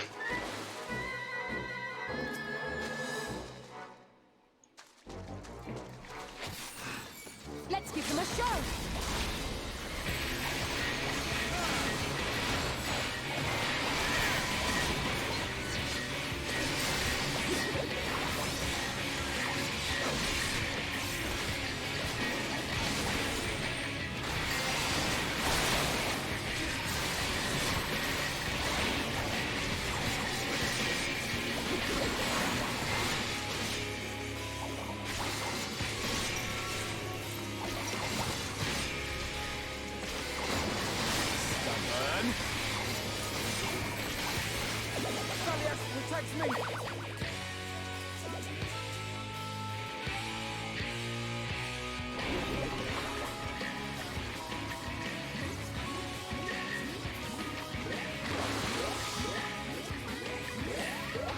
Allow me.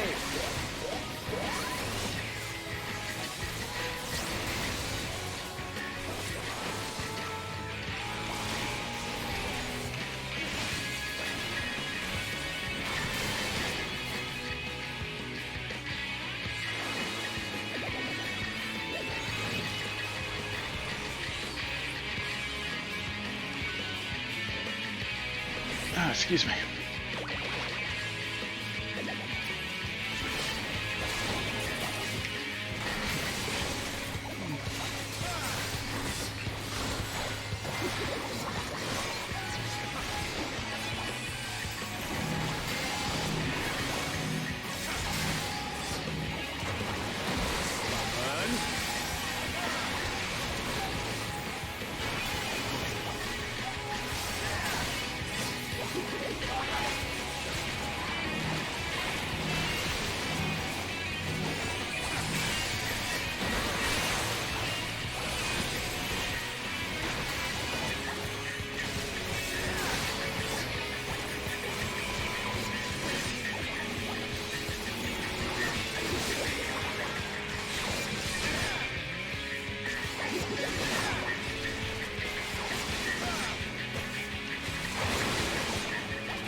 Allow me.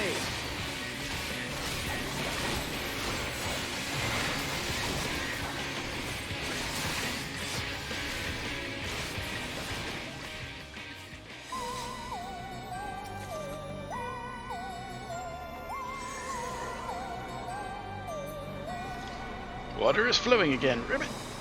Let's head back.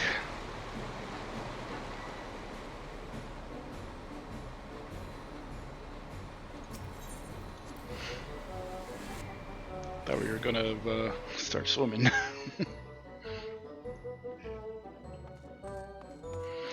Last but not least, we need to fire up the kiln. Step right through, Ribbit. And I will get you safely to the campfire cauldron.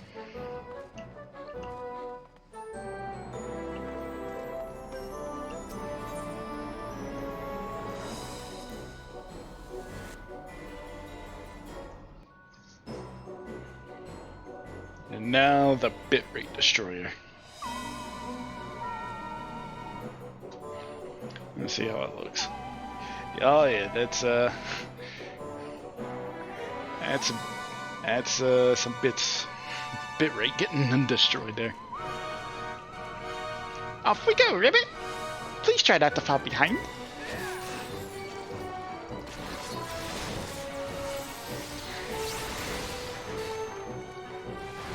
What the Ribbit?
No magma can stop us, Ribbit.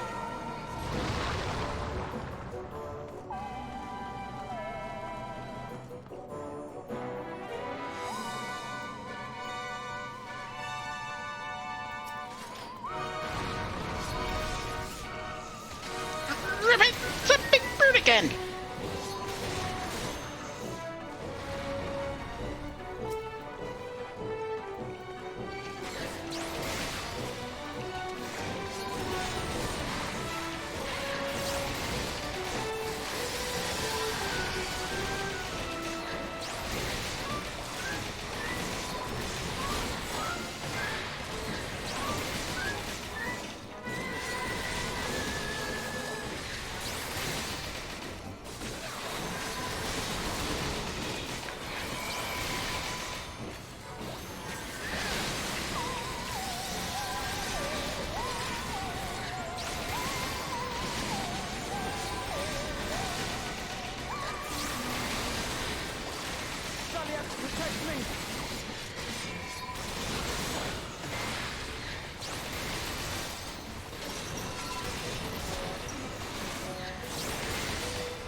A little closer. I actually kind of sort of took damage there. Ah, honestly, let's make this speed once and for all, Ribbit.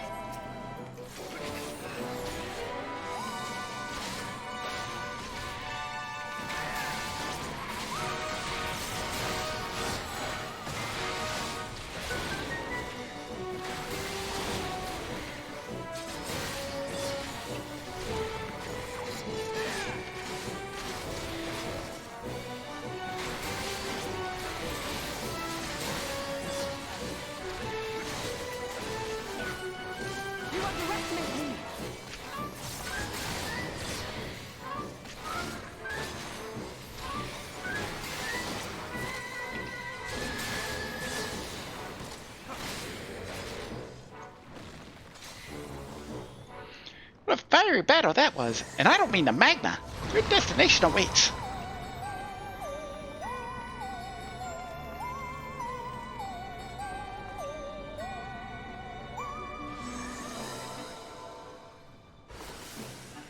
That takes care of the kiln, Ribbit.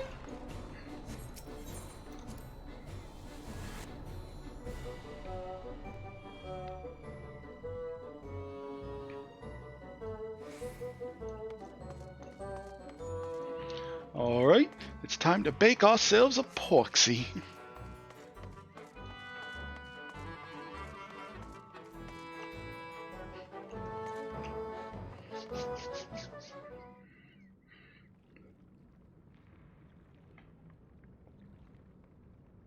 Right then.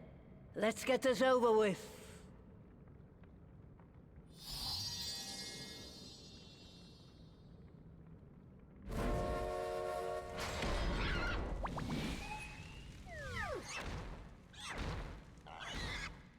Newborns are wont to be difficult. Sure, who's in charge?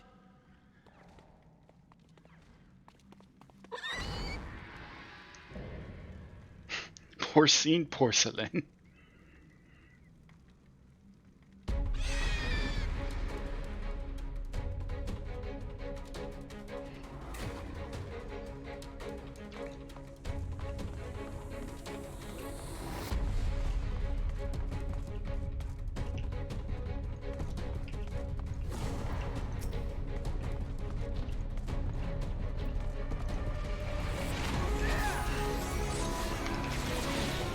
All right, let's see how well you handle the big girl.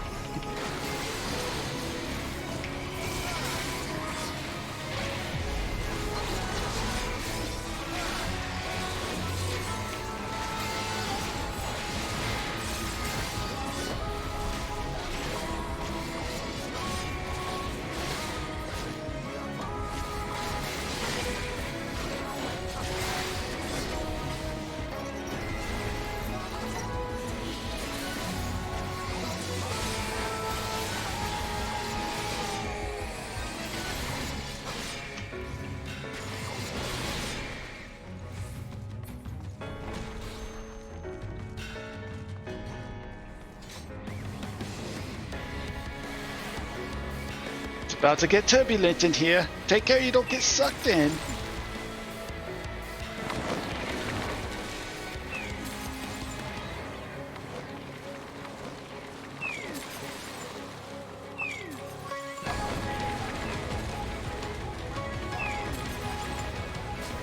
Stubborn.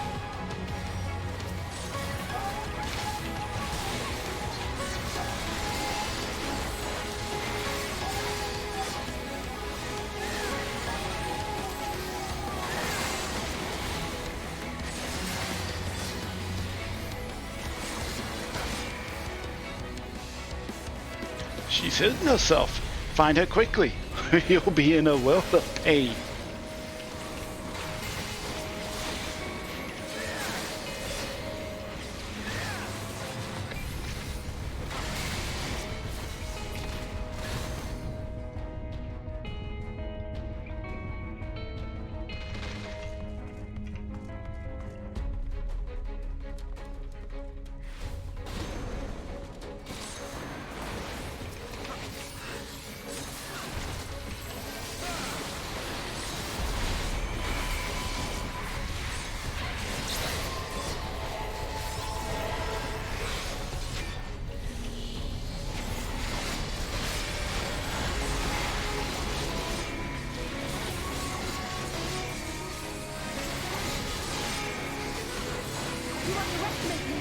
Right.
Piggy bullied.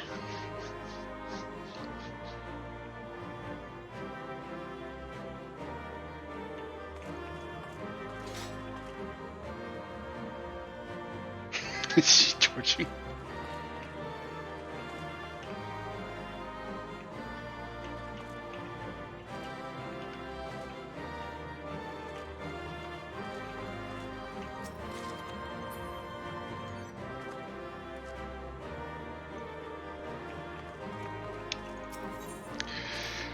Bully the piggy.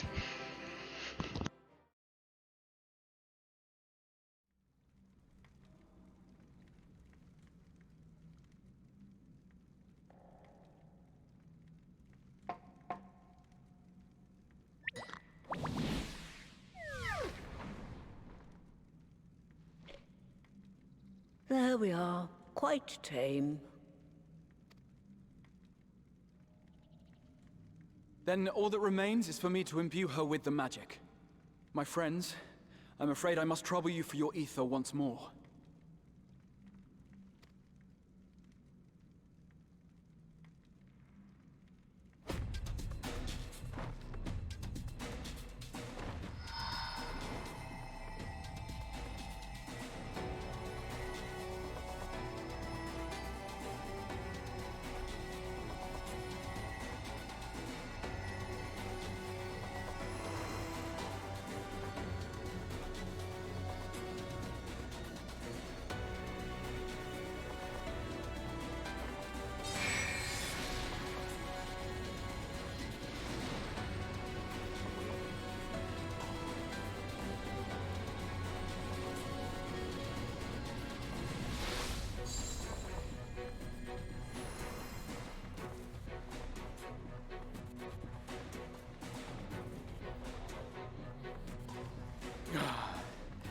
That should suffice.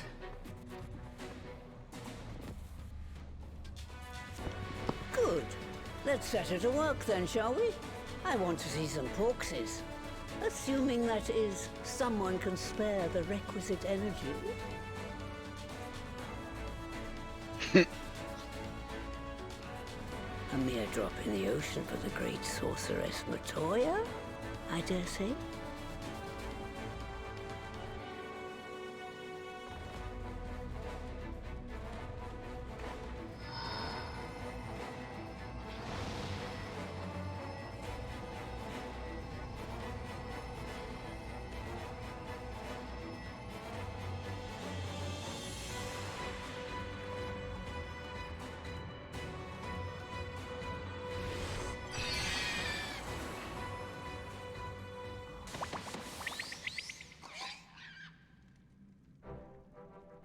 Excellent.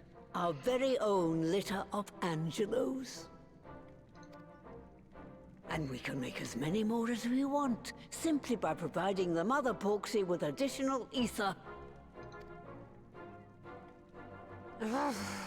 I will require a moment before I try again.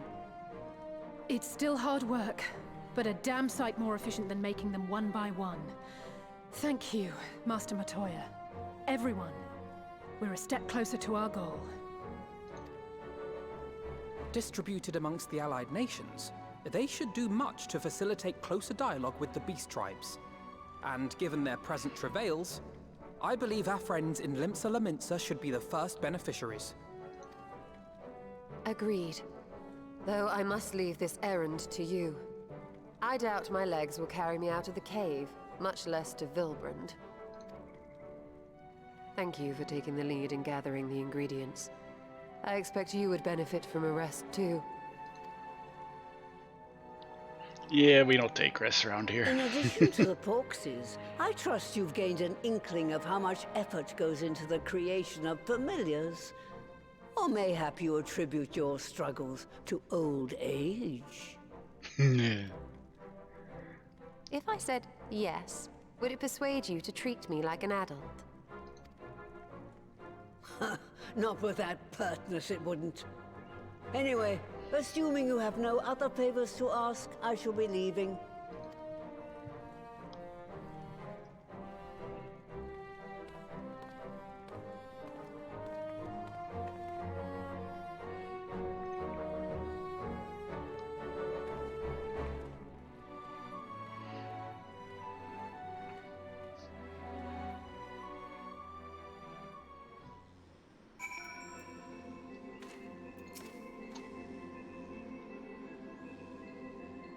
Forgive me if this is a silly question, but of all creatures real and imagined, why choose a flying pig? Not that I dislike pigs, mind you. Yeah, that's a very good question.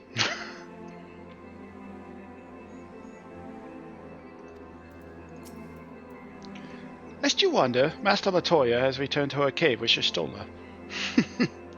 They are as peas in a pod, are they not?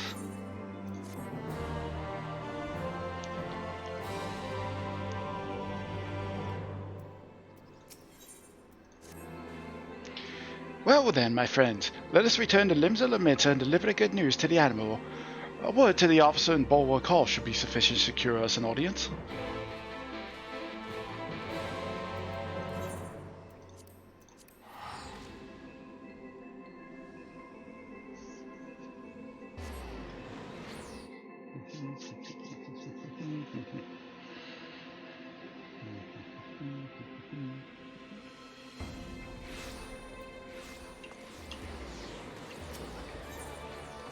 Oh wait, Bulwark Hall. It's literally right here.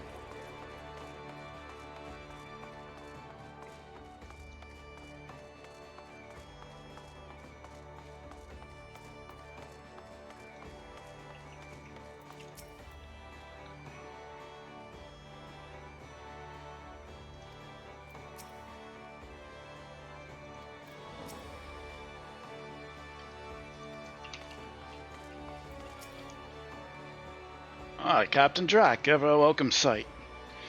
Tidings for the Admiral, you say? She is presently receiving guests, but for the Scions, I know she will make an exception. Follow me. I'm still a captain.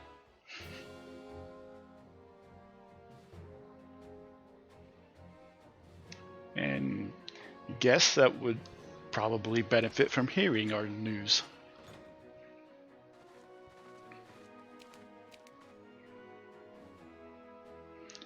My friends, what brings you here this day? Well, we found a solution to your tempering problem. Is this true? By the Navigator, a cure for tempering. As often as I've been in awe of you Scions, I would not have thought it possible. And yet it is, Admiral. We have done it. Here in Nimza, and production of more familiars has already begun. You have my thanks, truly. This will do much to advance the cause of peace, yet I fear it will take more to close the rift twixt man and beastman. Bah, even to speak thus divides us. Come as it is, a cure will not guarantee reconciliation between our peoples.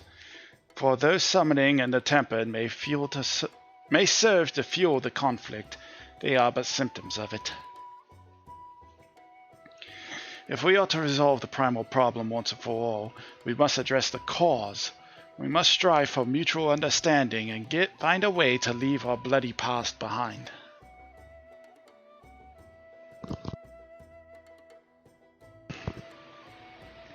'Twas I who moved that the Alliance renew its push for peace.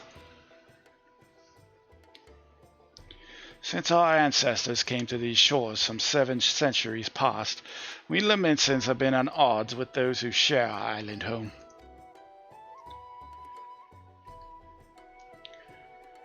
Save for a brief moment of cooperation with the kobolds, our history has been one of nigh constant territorial squabbling. Meanwhile, our struggle with the Sahagin for control over the seas has only grown fiercer, a matter made worse by the thrice-damned calamity driving them to seek new spawning grounds.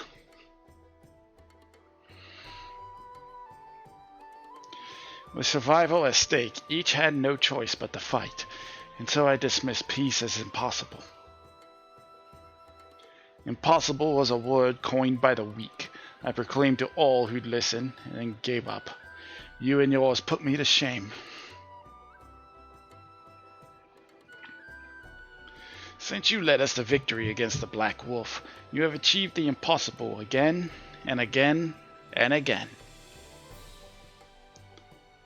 And I thought it high time that I followed suit, hence my proposal to the Alliance Council.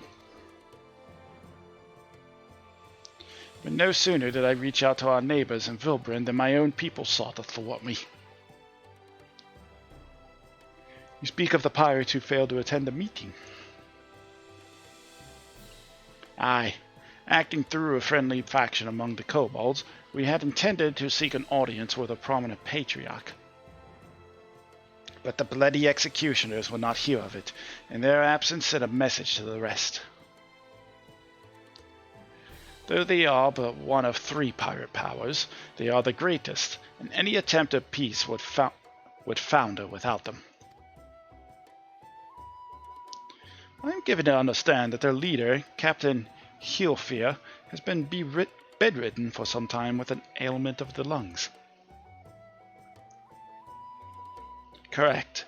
In his absence, his right hand leads, a man named Sicard, but recently risen to prominence among the ranks. Save for his disdain for authority, little is known about him. We have invited him to speak with us more than once, but he will not come. I have tasked the Yellow Jackets and the Rogues with uncovering his motives, but they have learned naught of any value.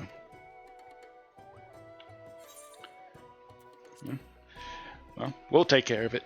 We got this. We have a nose for the truth. Whatever this Sicard wants, we'll find out.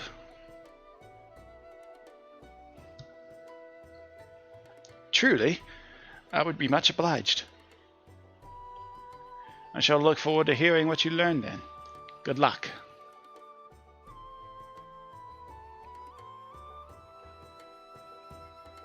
Yeah, we don't take breaks around this household.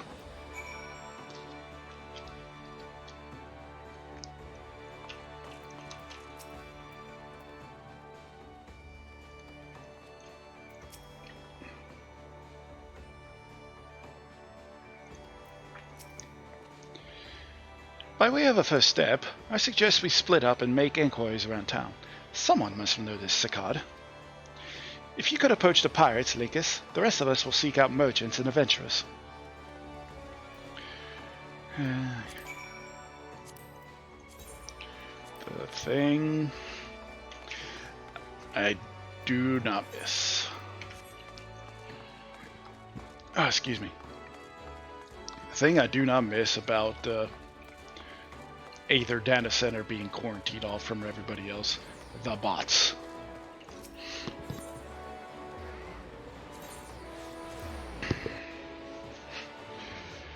It was a great, like, how long were we quarantined? 3 weeks, 4 weeks? Before the bots return in full force.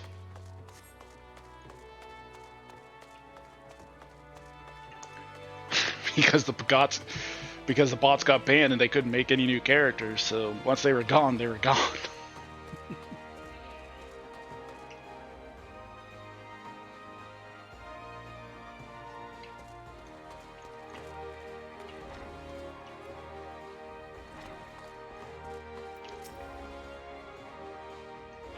Eh? You want to know about Saccade? He's a wily bugger is what he is. Found some clever way to make coin, they say, and traded it for Monkscat's place or Hilferside. There was a time we raced the executioners for our pick of the Empire's fleet, but the galleons are gone and them days with them. Owing to which, we've all of us had to look for other ways to make ends meet, with that jumped up bilger at Saccade the juiciest, whatever it may be. Not that we sirens are struggling, mind. We do well enough guarding fishing boats from the fishbacks and other beasties. Get the first pick of the produce for our troubles, see? Quality stuff at a bargain price. This we pass to our sisters, as can't sell on account of getting old or wounded or a child, and cook it up and sell it for a pretty profit. Simple. I miss the old ways, don't get me wrong, but when I see the girls with their little ones, I think to myself, life of peace and quiet ain't all bad.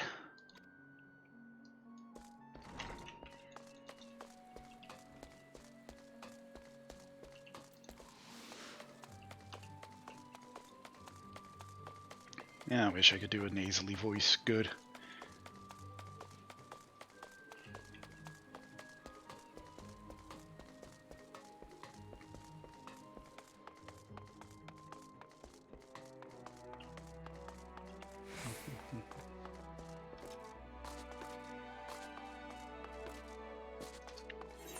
The only thing I don't like about limbs is that it on the upper levels it literally has just this one aetheryte.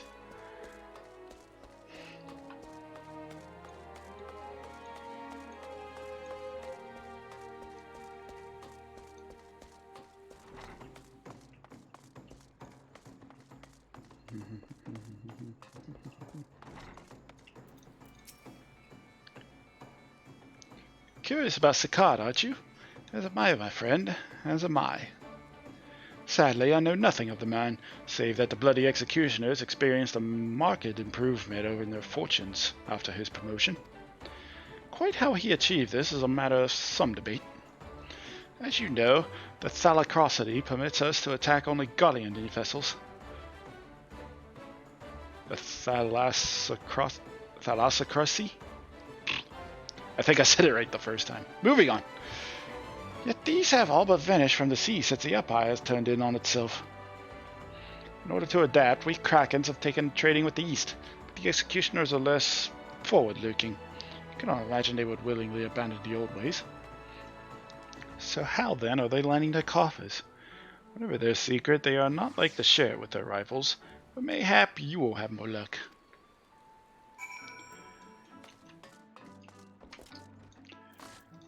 Alpha node down below. I guess there is another aetherite.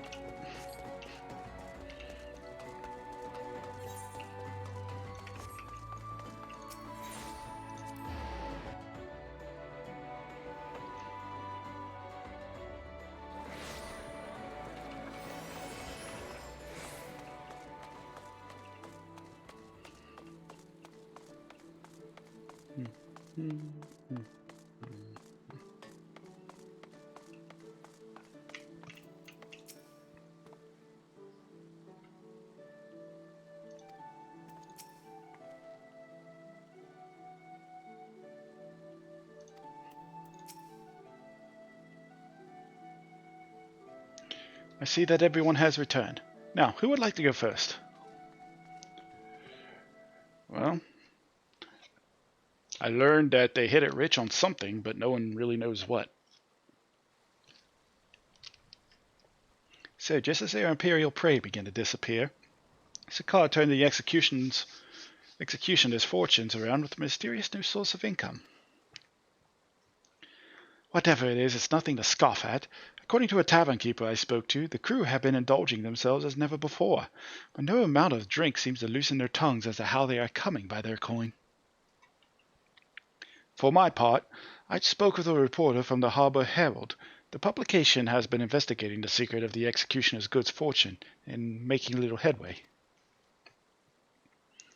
Plainly, the executioners do not wish the nature of their business to be made public. And I think I may know why. In the course of making inquiries on Hawker's Alley, an interesting fact came to light. Just as the executioners began to enjoy better fortunes, the price of crystal went in a sharp decline.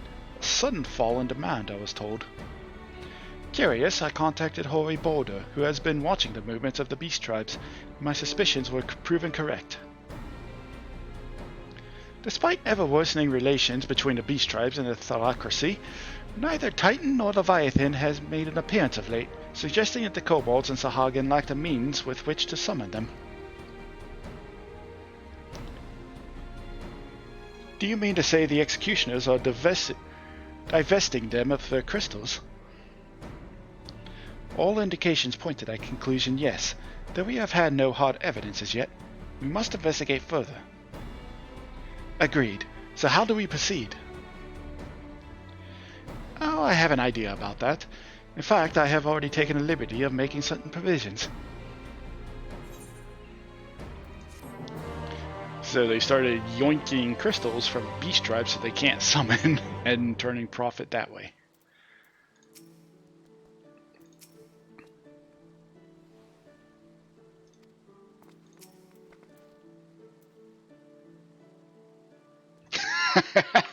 I like that.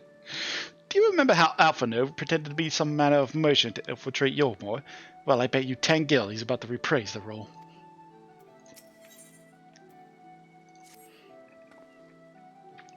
During my inquiries, a disgruntled merchant informed me that a wholesaler of crystals had recently arrived in Limsa, offering wares at prices far undercutting the competition. After asking around, I was able to gain an introduction and will shortly pose as a potential buyer in a bid to establish the crystal's province. The man is due to be at Ocean's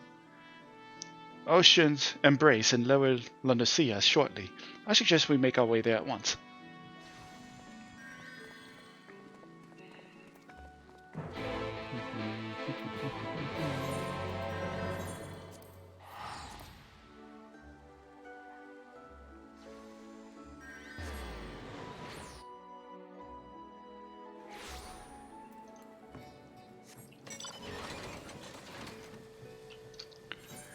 By the way, playing an alt makes me hate this zone.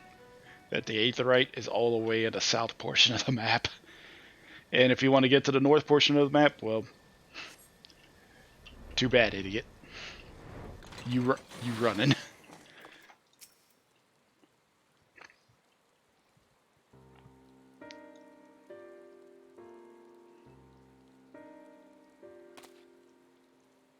Of course, it's a Lalafell. That appears to be our merchant. Wish me luck. Wait, if he truly is in league with the bloody executioners, he will surely be wary of those allied to the Admiral. Scion's not least of all. Compared to yours and Lincus's, mine is an unfamiliar face. Let me play the role of buyer.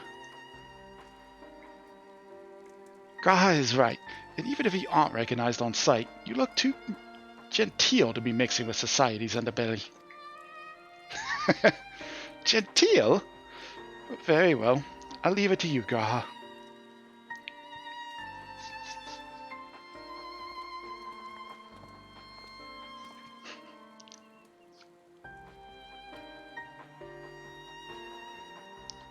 Business with me, Catboy. You're the crystal wholesaler?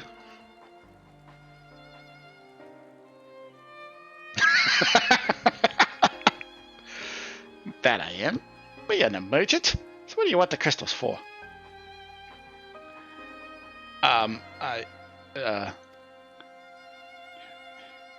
Someone didn't think this through. Don't look at us, you idiot! You'll give yourself away!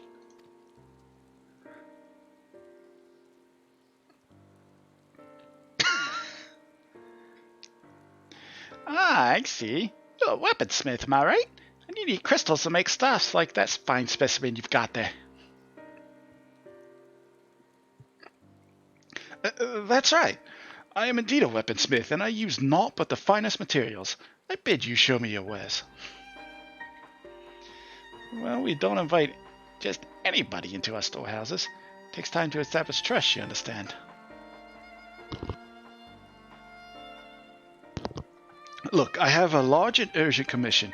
If the quality is satisfactory, I will not quibble over the price.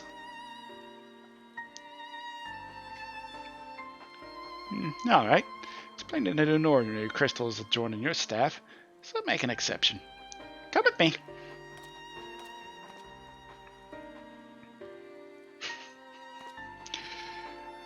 You lucky son of a bitch.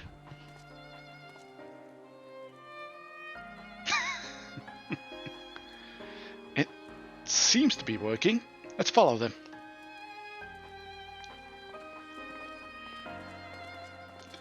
You frickin' lucksack. Well, while they walk off to the cave, I'ma hide under here from the rain and take a second break of the day.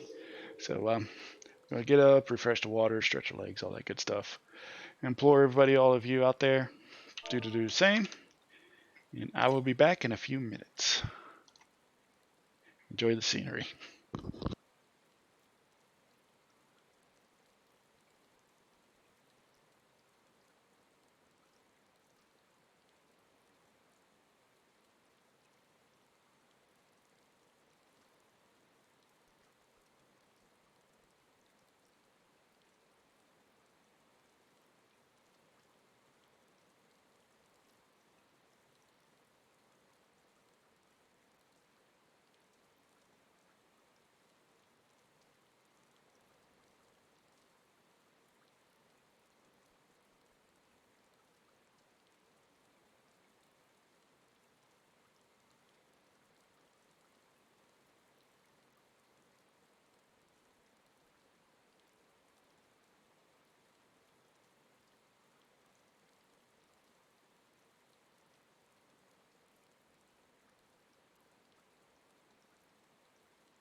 Alright, folks, we back from break.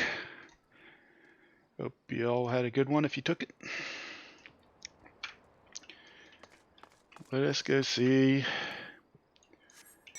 if Graha's luck can continue on.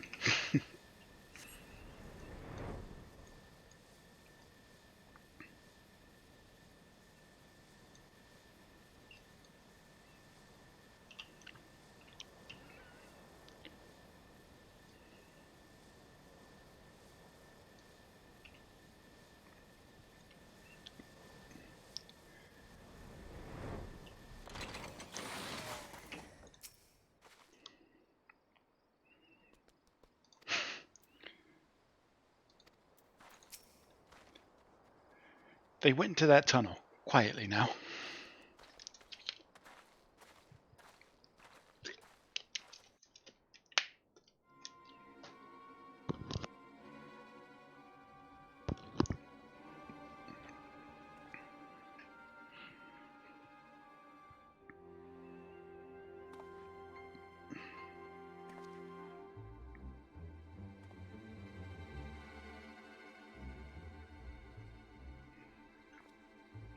You won't find any finer, especially not for the price. Indeed, I would expect to pay more than double for such quality. How could they possibly be so cheap? Nothing unlawful about them, if you worry. From Ogamoro, if you take my meaning. Stuff's as pure as it gets. You won't be disappointed. So, how much do you want?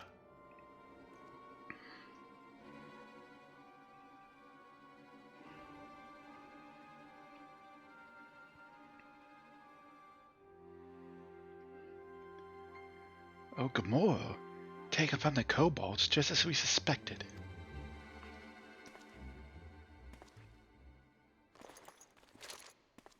That's enough.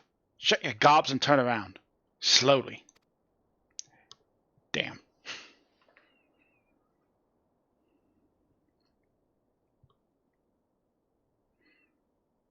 Someone has eyes.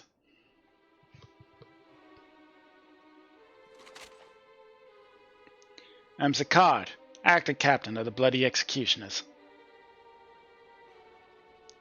No need to introduce yourselves. We know who you are. Scions.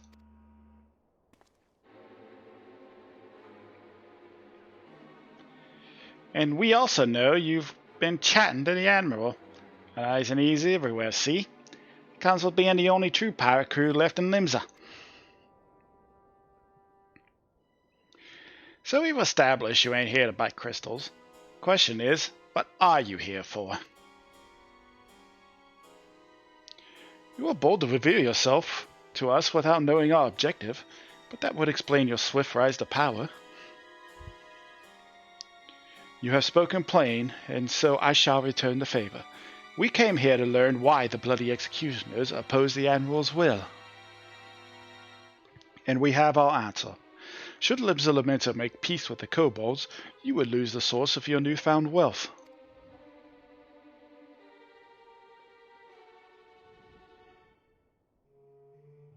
That's right. Just to remind you, though, we ain't breaking any rules here. The law forbids us from attacking any vessel not flying the Imperial flag, but it don't say nothing about beastmen. Only reason you keep our operation nice and quiet is because we don't want no one taking our business. Wait. Just listen to the end, will you? For what it's worth, I have the highest respect for you and yours. Him especially. While the Maelstrom were worrying about dirtying their fancy red clobber, you lot stormed Ogamoro and battered Bleeding Titan himself. Raised a mug to you when I heard the news. And now we're following in your footsteps, making sure the beastmen never summon their stinking gods again. Practically your successors, we are. When there were still Imperial ships about, we did our bit for Limsa and went after them. But with the galleons gone, there's no one left to ply our trade on except the beastmen. So let's have that, eh? It's only fair.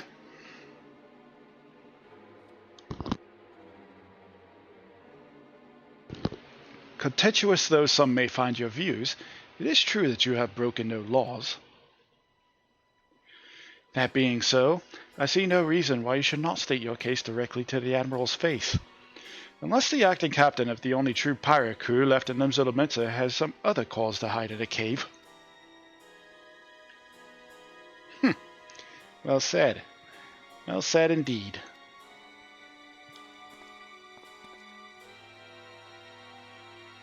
Alright, I'll meet with the Admiral. Oh, you will provide the venue. The Astalicia. I trust she won't turn down the invitation. Astalicia.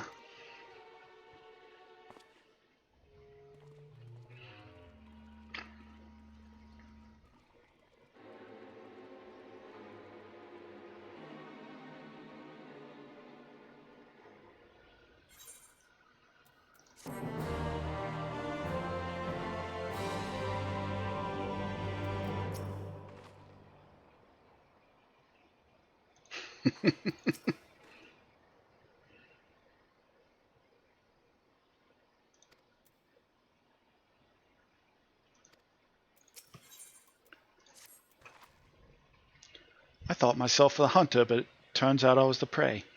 A timely reminder that the pirate powers of Limsa are not to be trifled with. But all's well that ends well. Grahatia's timely provocation had the desired effect, and Sakkad had agreed to a meeting. Let us hurry back to Limsa and pass on his invitation to the Admiral.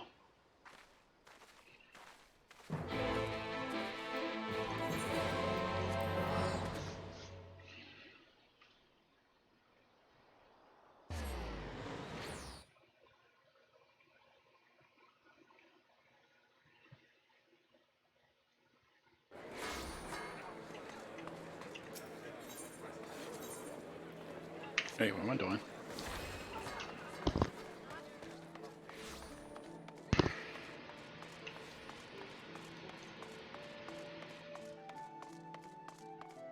Someone spamming YouTube videos and shout. Never changes, Limsa.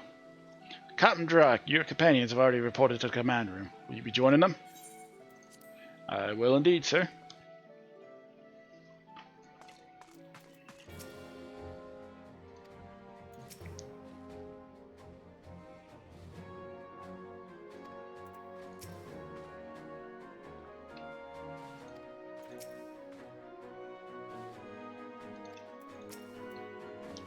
Welcome back, my friends. What news?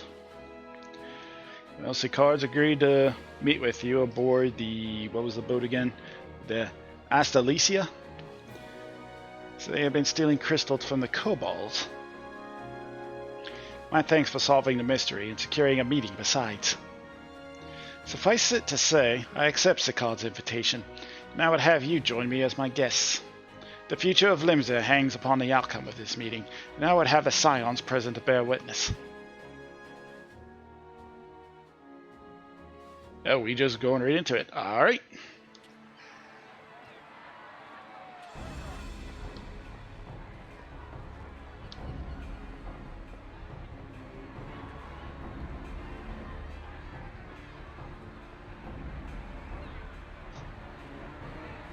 Look who's come crawling!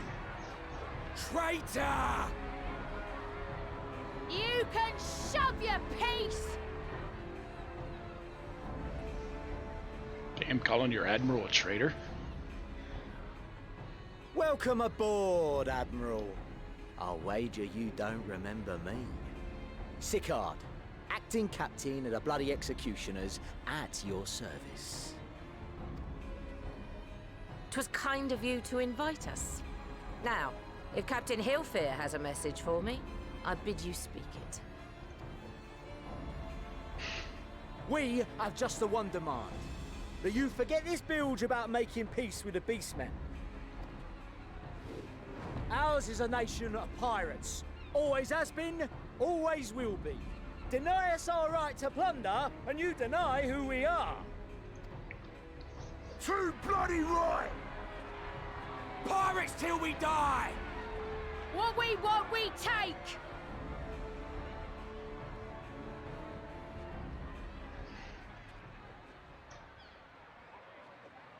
Piracy has no place in our future. What'd she say? Pirates have no place. Our nation has prospered through piracy, 'tis true. Yet it is but one part of our long and storied history. Centuries ago, our ancestors led a failed rebellion and were driven from their homes with little more than the shirts on their backs. In fear of their lives, they sailed south until they came to these shores.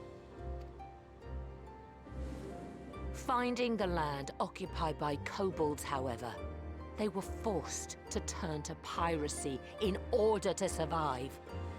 And survive they did. But not so long ago, when the Empire threatened to crush everything we'd built, we set aside piracy and joined hands with our neighbors. This too was in order to survive. And survive we did. Time after time we fought the Empire, and time after time we won. And through trade with our newfound allies, we prospered more than we ever did through pillaging and plundering. The Empire teeters on the brink of collapse. Ere long, provinces like Wurlit and Bosia and many others will regain their freedom. When they do, our matchless fleet will lead the world in a new golden age of commerce. The tides favor us, and the ocean beckons with her vast bounty. But if we cling to the old ways, this great ship we call Limsa will trade the boundless seas for a lagoon. Shall we scorn the world's wealth for a plundered pittance then? Or shall we embrace change and thrive like our ancestors before us? The choice is yours. But if we are to prosper in the coming age, the whole of Vilbrand must become our ship, and a kobold and Sahagin our crewmates.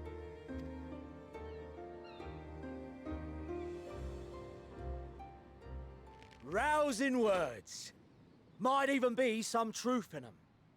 But pirating's all we've ever known. And we ain't about to give it up just 'cause you say so.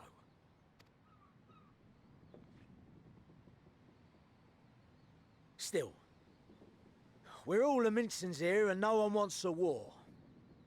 So where does that leave us?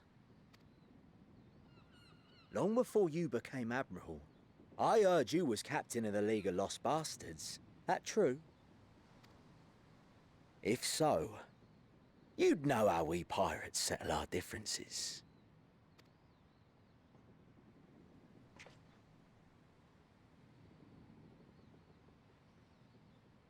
A duel. Steps right up. Very well. As Admiral of Limsa Laminsa, I accept your challenge. Steps right up, no hesitation.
This ain't over! Not till one of us is dead! Finish the job! Or I will!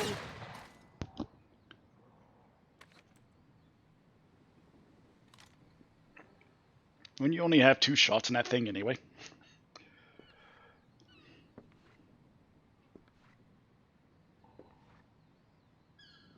It's the captain!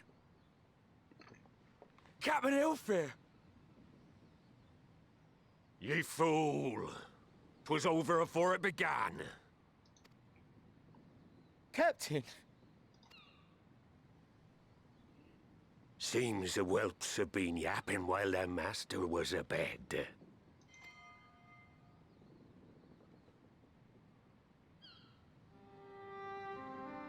Listen well, all of ye. Since the signing of the Galadian Accord, we all of us have been part of the same crew. The crew with a good ship Limsa Laminsa. At the helm of that ship is the Admiral. And 'tis she who decides where we sail. Was I not clear on that point?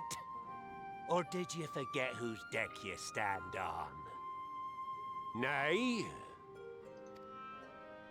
Then what in the 7 hells are you playing at? It's all we know, Captain. If we ain't pirates, what are we? You bloody idiots is what ye are. Idiots with your own lives ahead of ye. Ye can do anything ye want. Be anything ye want. We're pirates, aye. And we pirates love our loot. But that ain't our first love. Our first love is the sea. The sea! And what she brings us. Freedom! So hold fast to that. Let the brine-crusted husk that stands before you now be the last of them as knew naught save out of steel. And make of yourselves a new breed of pirate!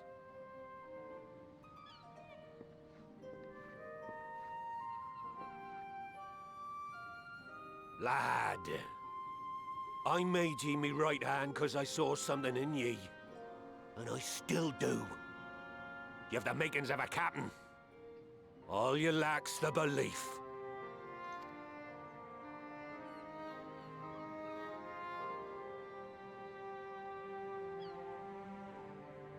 Well now, it seems we're of one mind after all. Apologies for the misunderstanding, Admiral. We're with ye, wherever ye be headed. You have my thanks, Hilfir.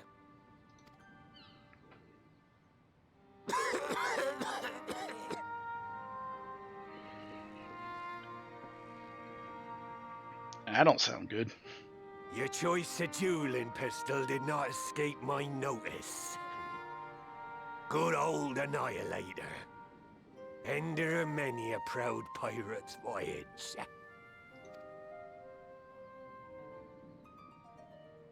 Mistbeard's vanished into legend, and it won't be long before I take my rest in the depths. Yet be that as it may, the old ways can only truly die when we've dealt the Empire the telling blow. There'll be stormy seas ahead, no doubt. But I'm trusting ye to steer us through to the other side.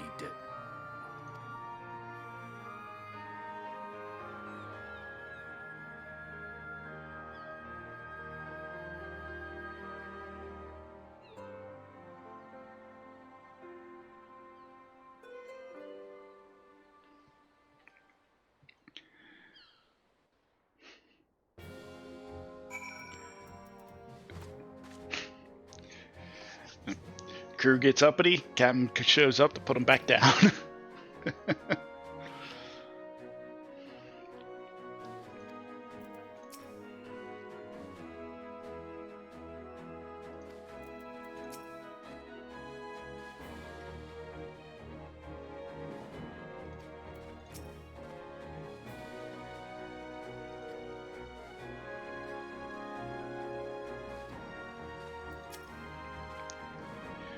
Though I had anticipated a duel, I did not foresee that Hilfnir would intervene. Hilfir. But full glad am I that he did. 'Twould have been a shame to kill the boy. Instead, the whelp has learned a valuable lesson, and we have made peace amongst ourselves. All that remains is to do likewise with our neighbors.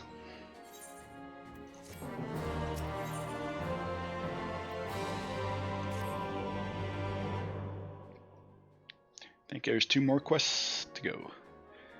Now, I need hardly tell you, but any attempt to negotiate with the tribes is doomed to fail unless their minds can first be wrestled from the grasp of their gods.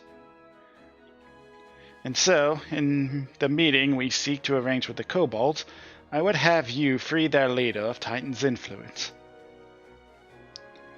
Leave it to us. We will open his ears to reason.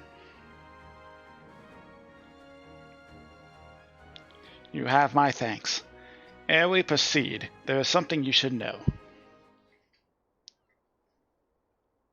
Some 50 years past, when the Sahagin swarmed at our halls in ever greater numbers, Limsa entered into a covenant with the kobolds. To men shall go the bounty of the sea, to kobolds shall go the bounty of the land. An ostensibly equitable arrangement, conspicuously lacking in detail. Aye, inadvertently or not, the wording was ambiguous, and we took advantage of it, moving in to claim the northern reaches of La Nicaea, which the kobolds believed theirs. Bloodshed followed, then bloodshed to answer the bloodshed, and on it went, until every elm of Vilbrand bore the stain of our conflict. This is not history, you understand. It is the present, fresh and raw, and with their kindred's bloods yet on our hands, we will struggle to regain the kobolds' trust, even should we cure their temper. Admiral, you speak of obstacles we are like to encounter at the meeting, but as things stand, I see no reason why the kobolds would agree to a meeting in the first place. And so we must provide a reason. I will restore the stolen crystals to them, and personally deliver the cargo along with my apologies. Bait. They would welcome us into their midst, not to speak of peace, but to have you at their mercy. Aye, and given the wealth of crystals we will bring, I wager they will attempt to summon Titan there and then. Meaning a high priest would need to be present, to whom we could administer the cure. Precisely. He is the fish I would catch, but he will not be alone. Nay, he will have guards on hand, and they will lay down their lives to protect him. Yet a single death on the kobold side would jeopardize our chance of peace, and there my venture found us. Yet it need not. What if we were to employ the Conqueror's Chain? Though we would still have to weaken the kobolds, it would allow us to subdue them without inflicting lasting harm. The artifact Mistbeard used to take goods and not life. Aye, that would serve. Well done, Marshal.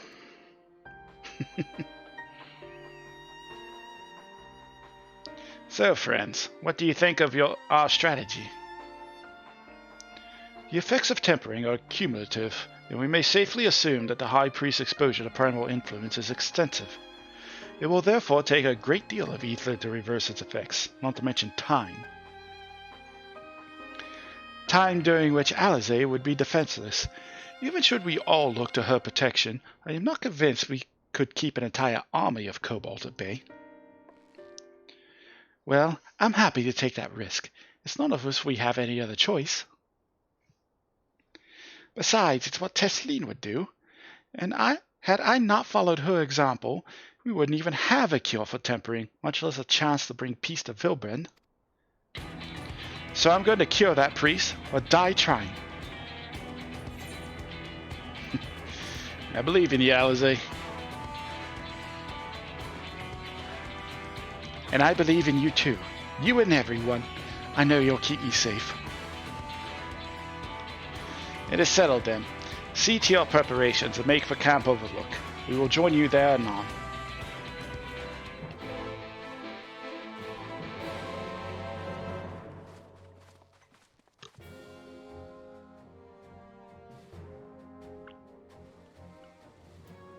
to Camp Overlook.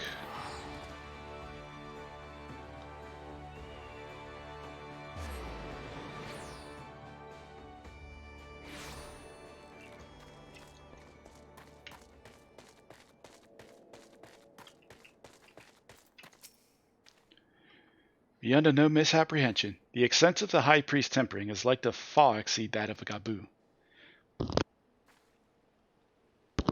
But then his was a relatively mild case, milder indeed than the majority of those who wish to save. The coming mission will be a truer test of our treatment.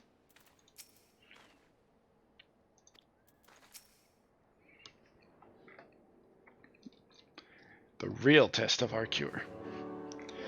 Alphino wasn't lying when he said I'd be defenseless, so I'm counting on you all to give me the time I need. Our sole purpose will be to keep you out of harm's way, so leave that to us and focus on your own task. Indeed, should you want for ether, you need only say the word. Gabu, did you follow us here? There's something important that I want to say to the High Priest.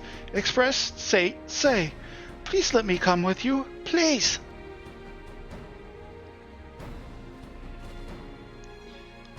I'm sorry, but it's too dangerous. I need you to promise me that you'll stay here where it's safe, alright?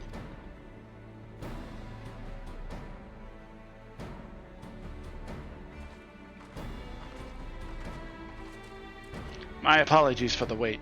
It took time, but we have secured our audience. All unfolded as expected. At the mention of returning their crystals in person, the kobolds suddenly remembered how keen they were to be reconciled. And so, in the glorious spirit of cooperation, we are to be received by Patriarch Zada of the Second Order, who awaits our pleasure in the navel. If you are ready, let us proceed to the Ugamoro mines at once.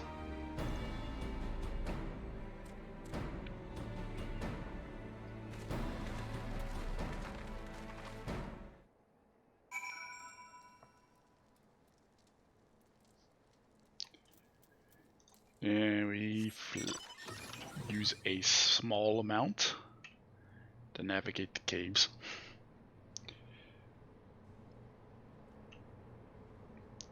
Places that were not intended to have flying. These caves.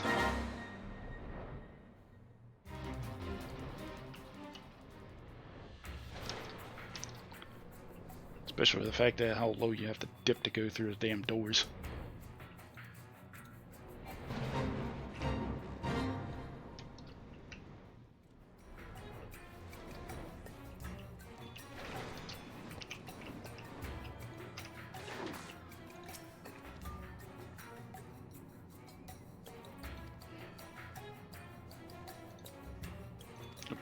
I should probably read it. Should probably read all of these, actually. Alize could be forgiven a certain amount of recklessness, but if she goes so far as to contemplate sacrificing herself, I would remind her how she responded when I thought to do the same. Not that we will let it come to that, of course. Ready when you are, my friend. Patriarch Zada. If the name sounds familiar, it is because he was the one who presided over the deaths of Gabu's parents. I tried to reach out to him that day, only for my pleas to fall upon deaf ears. But this day will be different. We will reach out together, all of us. We will take peace in our grasp. There's nothing more to say. I'm going to do this for Gabu and Tesleen and anyone who's ever dreamed of a better future.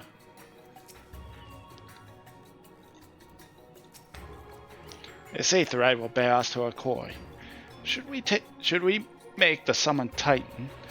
Well, should he make the Summoned Titan, as I anticipate, we will halt the ceremony and restrain him. At this, all hells will break loose, and we will have an army of kobolds to entertain till Alize's work is done. Just remember, none must die. We weaken them, and let Enzahar do the rest. It is time. Stay the course, my friends. I spy calmer waters beyond the squall. It is not item level synced.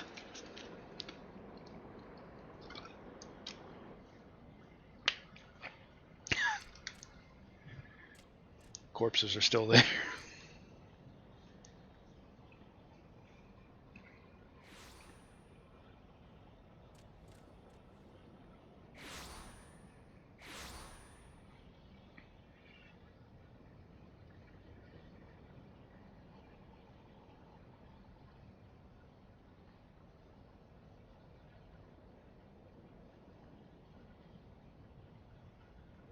Greetings, Patriarch.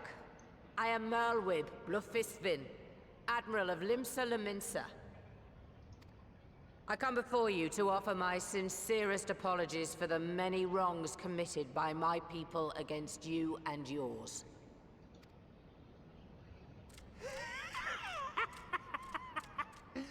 You were foolish to come here. Stupid, unwise, foolish. The Great Father shall have your souls for your folly.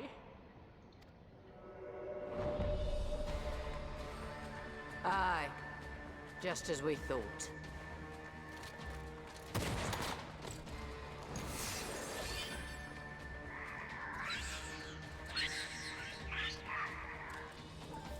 Now, Alize! Quickly! You don't need to tell me! Let none pass. We must grant her as much time as we can.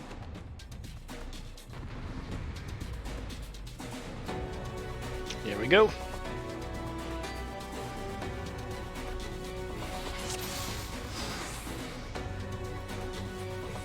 Oh. I'm beginning the incantation. The girl seeks to harm the Patriarch with vile magics. Kill her! Slaughter, slay, kill! You're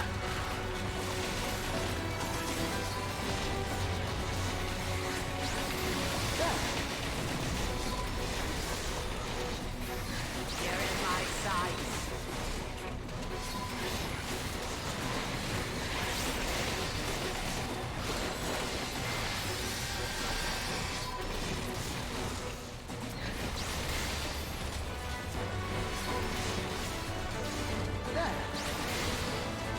You're in my sights.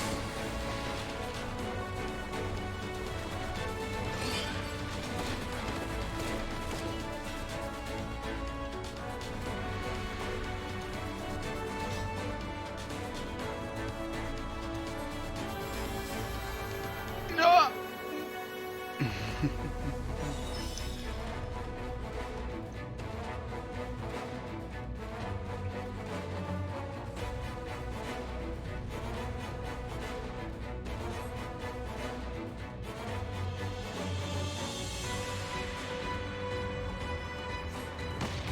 Just what we need.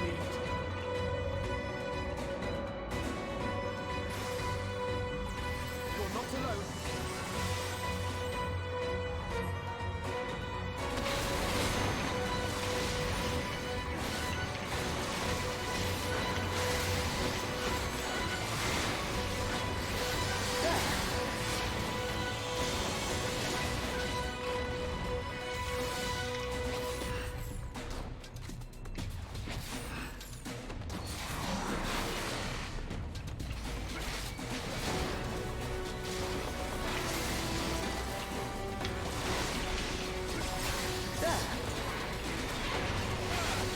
You're in my sights.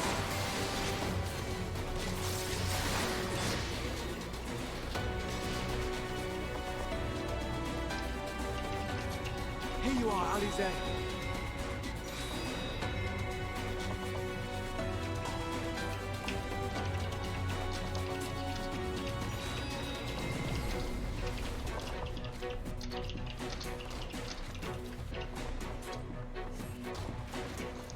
Whoops, we got bombs on the way.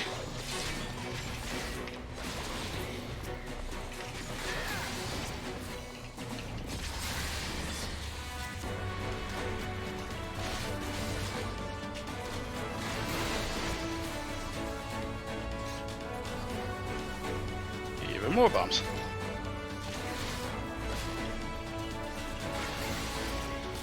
More! I need more ether!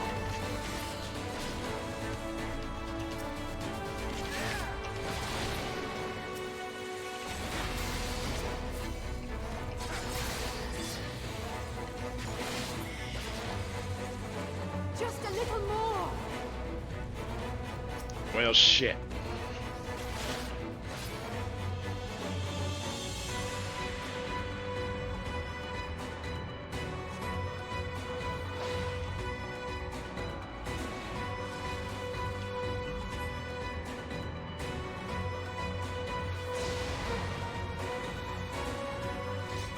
Hey, popped whole game. He's fine.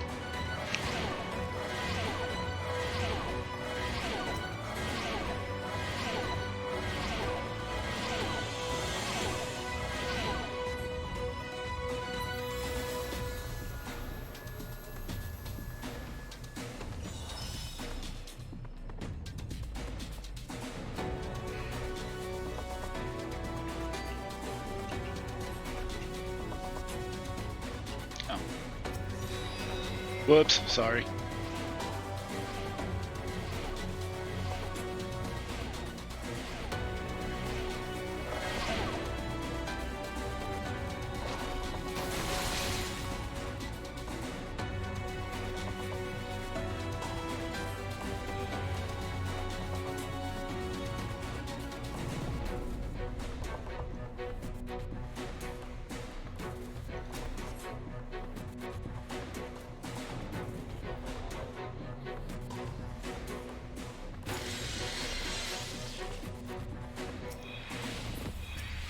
She technically has 1 HP.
Yes, this will do.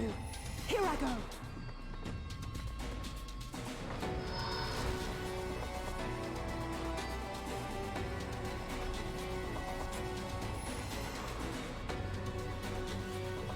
Go, Angela.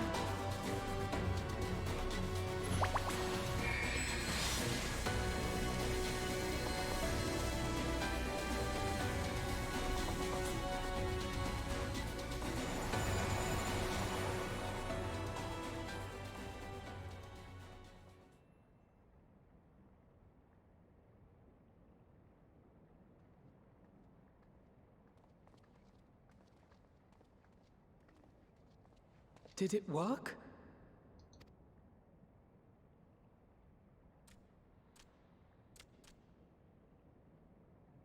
What?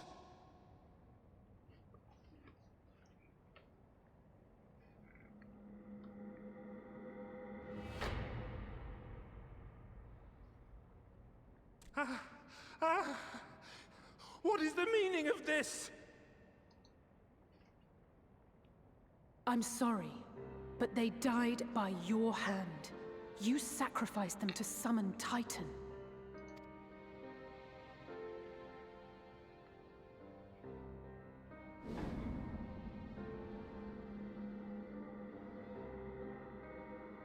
No.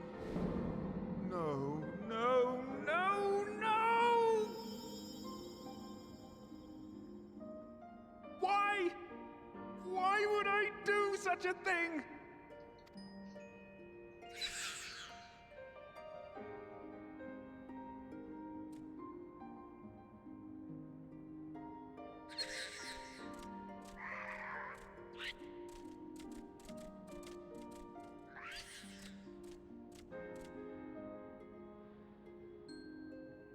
Would that there were a cure for the victims of the Tempered.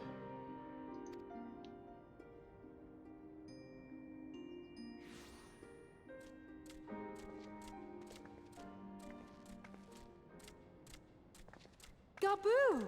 What are you doing here?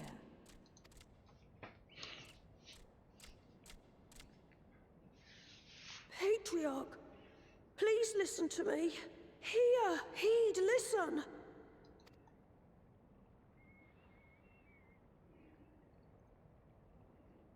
The Great Father we have been summoning is false. He only hurts us and those we love. For a long time, his voice filled my mind. It told me to do terrible things. Awful, unspeakable, terrible things.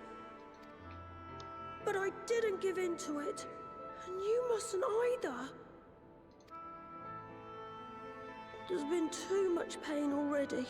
So please, end the suffering.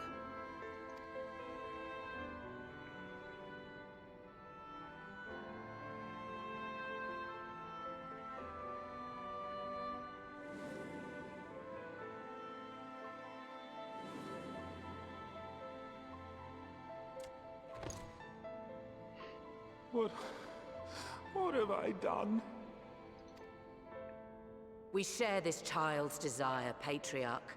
An end to summoning, for it spells naught but misery for both our peoples.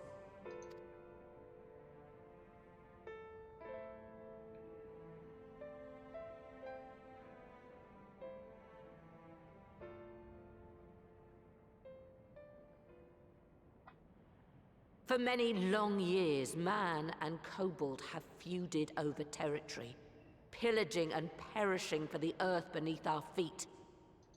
It may be said that we fought to survive, but what we have sown in blood, we have reaped in suffering, and it cannot go on. I would see us set aside the past and work together for peace.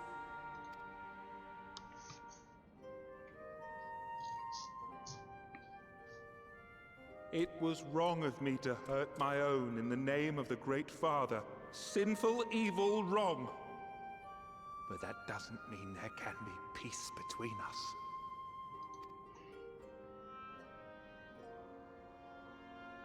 Men cannot be trusted. The bounty of the land was to be ours, and yours the bounty of the sea. But you broke the pact. Violated, breached, broke. Unready as we were, what choice had we but to call upon the Divine to rid ourselves of your tyranny? None, and I do not blame you for it. In violation of the spirit, if not the letter of the pact, we took your lands for our own. The fault lies wholly with us. On behalf of all Laminsons, I offer you my humblest apology. I pray you'll find it in your heart to accept it.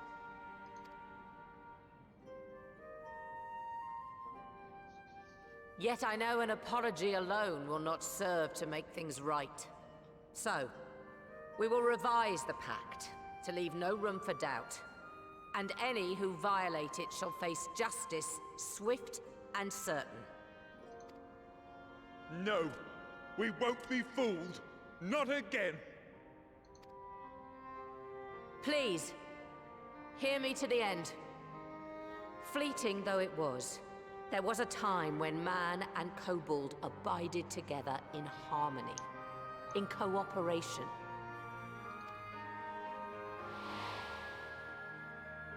In those days, your people shared the secrets of smelting. Knowledge which allowed Limsa Laminsa to thrive. Much of what we have, we owe to the kobolds.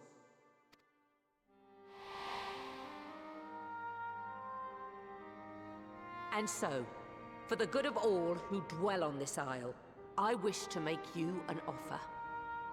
We will bear your people's wares to every corner of the world, and trade them in your stead. In return, we will bring you the bounty, not only of the sea, but lands both near and far.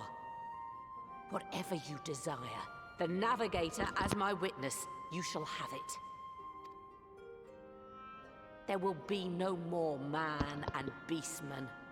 Just the crew of the great ship that is Vilbrand. And together, we will share in the wealth of the world. If you'll only accept our hand in friendship.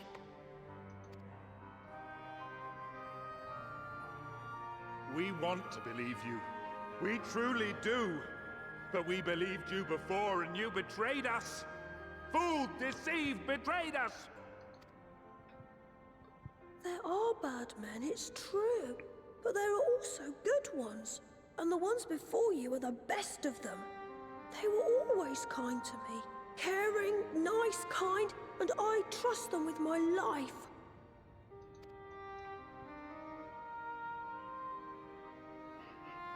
Now he's thinking.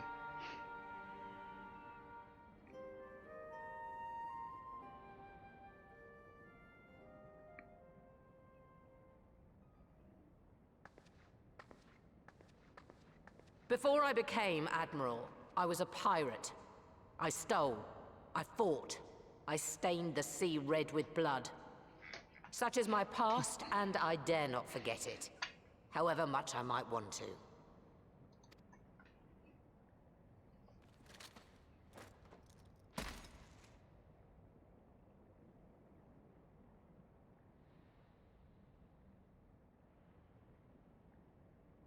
That is death penalty.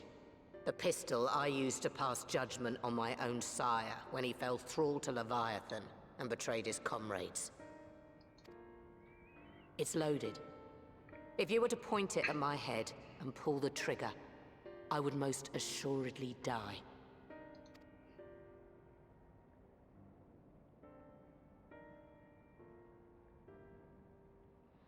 Though it isn't much, my life is the single most valuable thing I possess.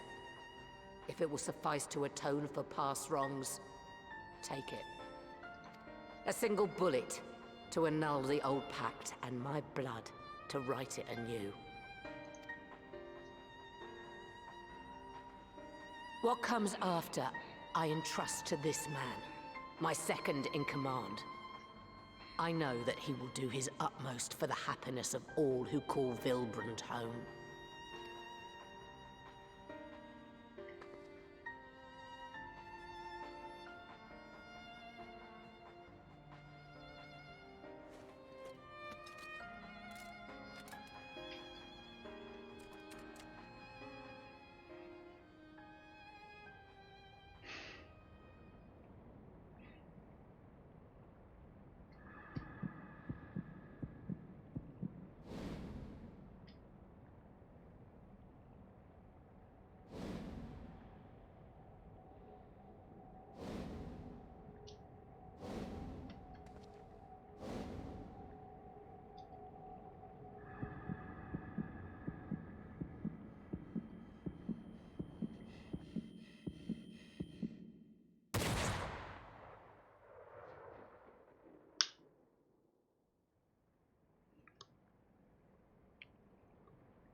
I do not trust you. Not yet. But Gaboo does. And I will trust him.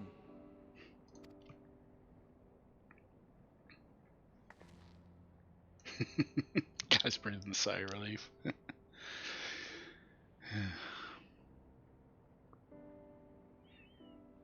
We want you to know that we respect your faith. There's nothing wrong with giving thanks to the land which sustains you. But summoning is different. Should you hear of anyone who would attempt it, we ask that you appeal to their better judgment, or failing that, seek our aid. We're always ready to help. Thanks, Gaboo. Many and more of my brethren are yet in thrall to the Great Father, just as I was. If you could free them too, I would be grateful. Appreciative, thankful, grateful.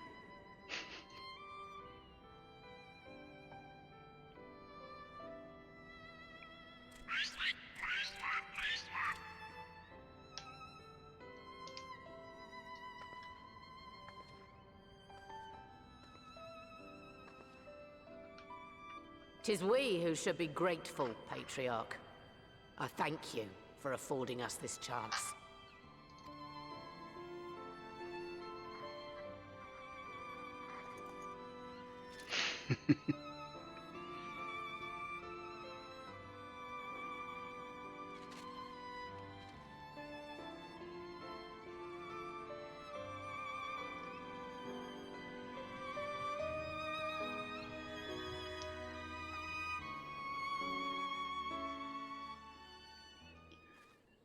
Yay, happy ending. Everyone lives.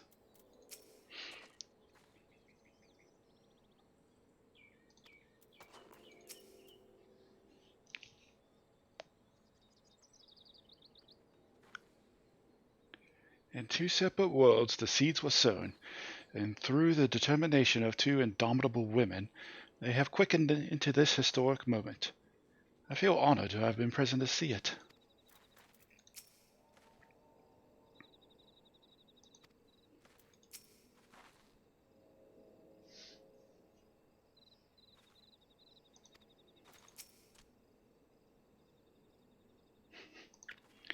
Yeah, this kid right here is the one that saved the day, basically. To it seems we have found a way forward with the kobolds. Next, we will help the Second Order to free their tempered brethren from thraldom.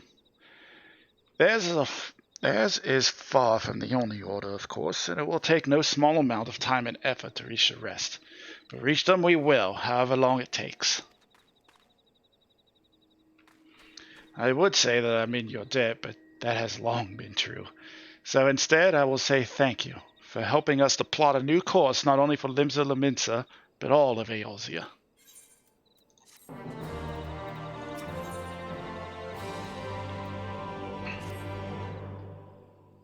The last quest of 5.4. Right. Let's return to the Rising Stones.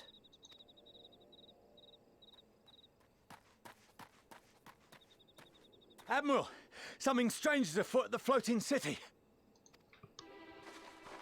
Breathe, man. What is it? I think it's best you see for yourself. Please, come with me.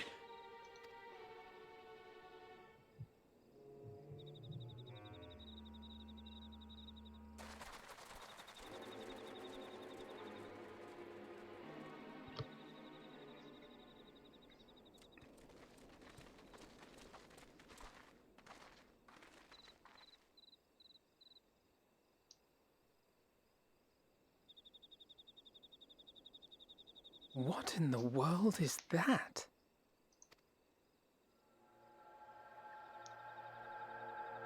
Oh hey, they put up the 5G tower. Awesome. Finally get cell phone signal. A tower? You can see it too, then? I feared I was losing my wits. One moment I was patrolling as usual, and the next it was just there.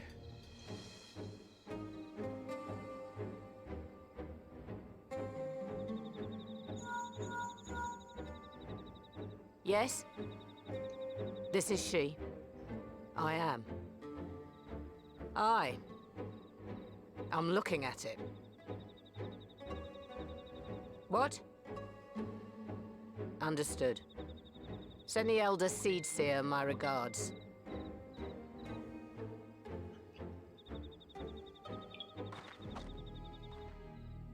The communications officer. It seems this isn't the only tower.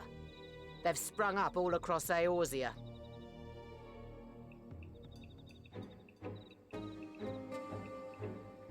One sec, folks.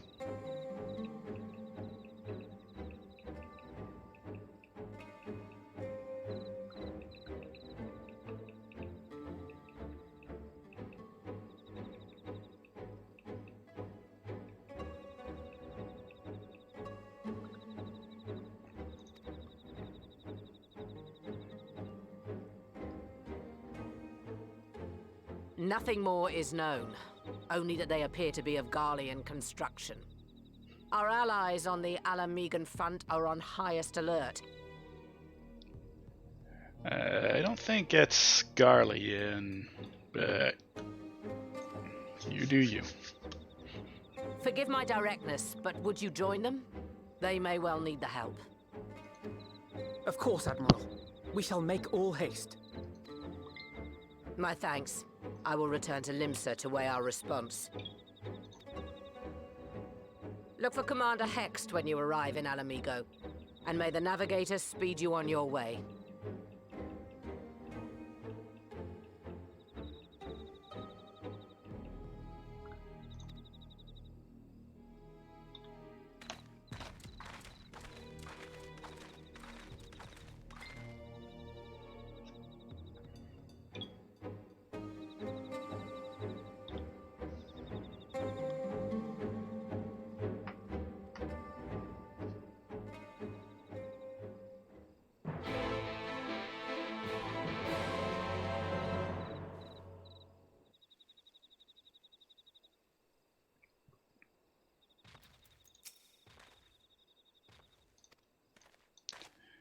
Back we go to Alamigo.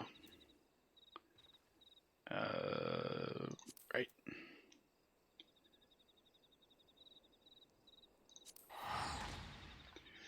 God, I brain farted hard.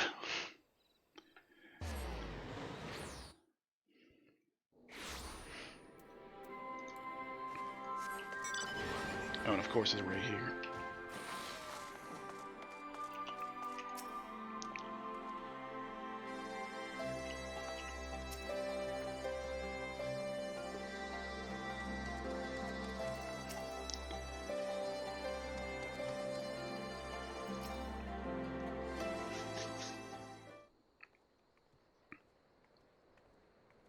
This is all voiced. If it is, Thank you for coming so soon. I'm just gonna let it roll. I'll send for Commander Aldin at once, and we can decide what to do about these infernal towers. Roger preserved!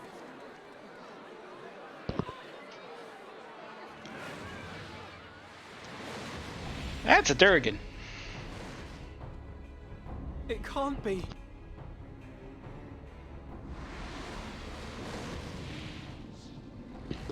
Bahamut specifically. The palace! After them!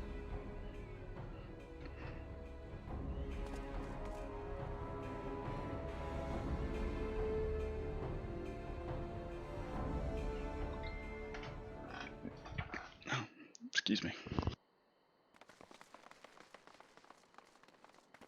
You're here. Good.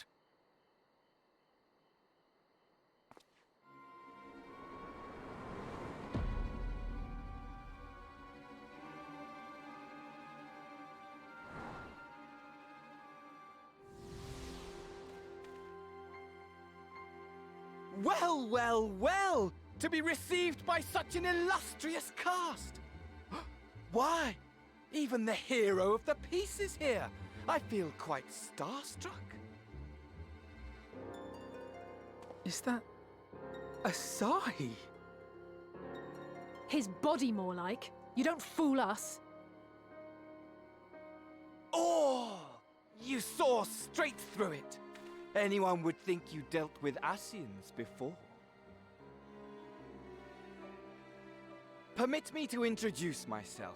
I am Fandaniel, and may I say what a pleasure it is to finally make your acquaintance.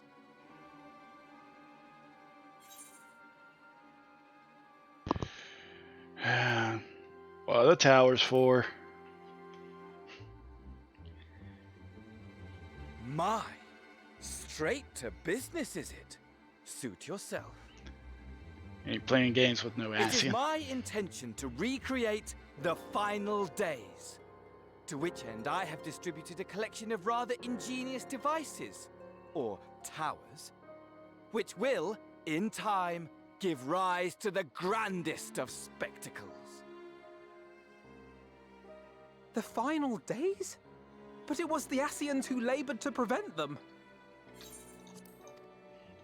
You're quite right, though I would expect no less from one responsible for eliminating my unsundered colleagues. Honestly, the three of them were obsessed with restoring the one true world.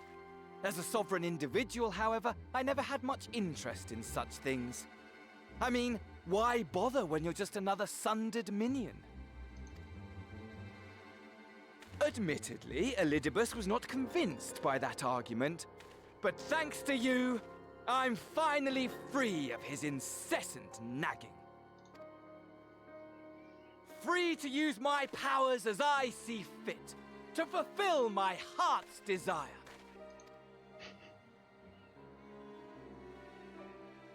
And my heart's desire is to lay this half-broken world to waste, leaving nary a fleck of dust behind!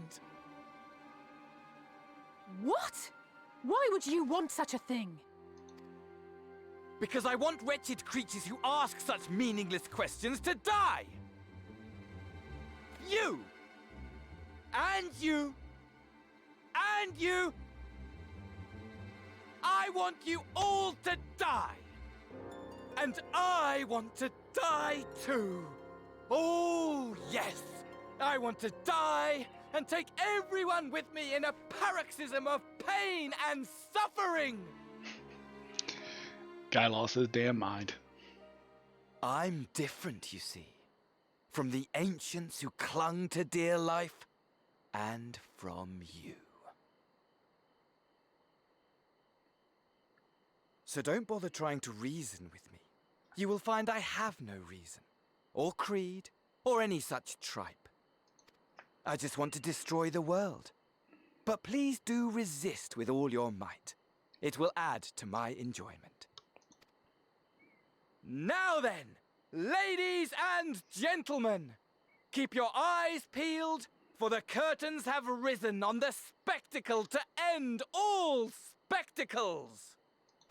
We, the Telophoroi, shall be your performers and this very star our stage.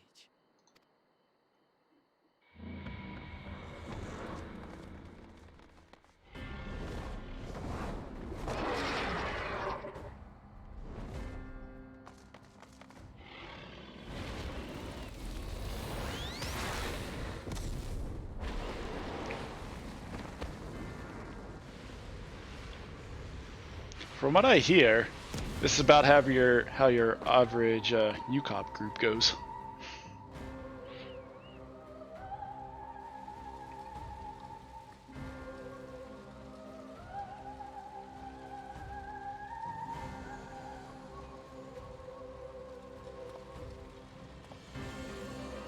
Ah, but I nearly forgot. I have a message for you. My esteemed patron, Lord Xenos, eagerly awaits you at the heart of the chaos. While I wish only to destroy the world, he exists solely to relive a certain, transcendent moment with you. And it is for that reason he would reduce all to ash. Pray see to it his dreams do not go unfulfilled. For if you should disappoint him,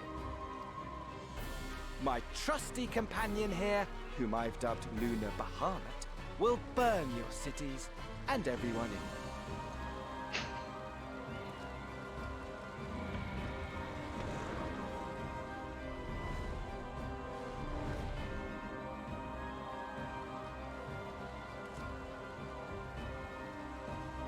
Everyone out! My men will tend to the blaze.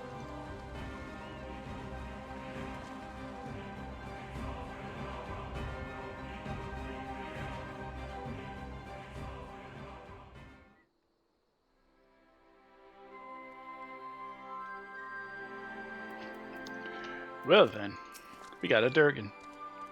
Our scouts have reported the Ascian and his dragon have left Garabanya. It seems this was purely a social visit.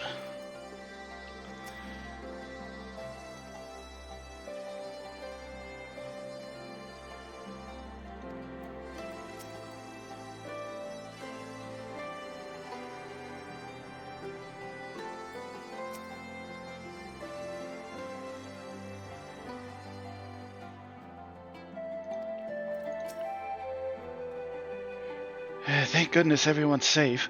We've managed to put out the fire, though not quickly enough to save the garden. Raban, can I leave it to you to send word to the Alliance? I'm going to take a unit and investigate the tower. We need to find out what it's for. We'll go with you. No, you won't. You'll rest. From from what Moab tells me, you're due some time off duty. Should we learn anything about the tower, we'll be sure to share it with you. Until then, I want you to rest. Very well, but if you need our help, don't hesitate. And take care, both of you.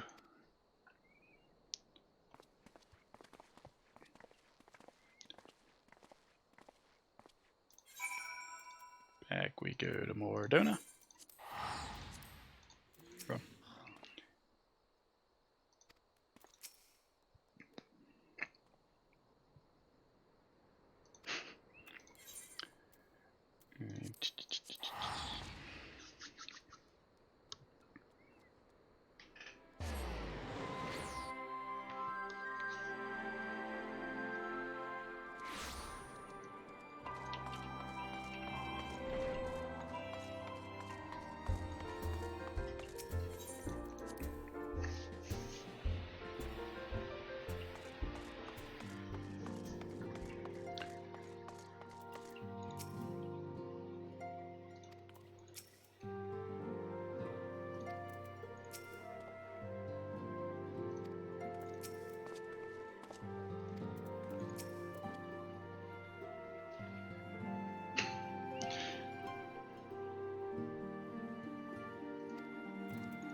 Ah, you're back too. Good.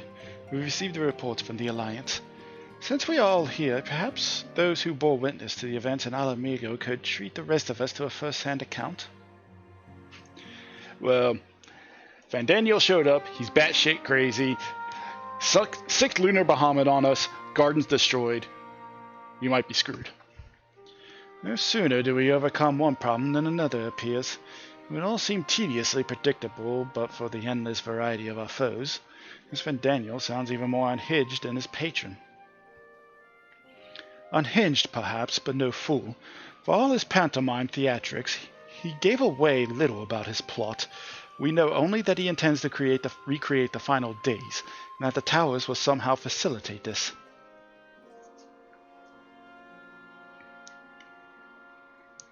He also called his dragon Lunar Bahamut. Let's not forget that little detail. And the creature certainly did resemble the Elder Primal. That may be, but the fact that it answered to Van Daniel would suggest they are not one of the same entity. I think it more probable that it is some manner of simulacrum born of Asian magics. Whatever it is, for now we can but work closely with the Alliance and remain vigilant. I believe that concludes our news. What of yours, Justola? I have been to see the Sultana. Knowing how quick the immortal flames are to dispose of their temper, I judged it best to provide them with the cure first.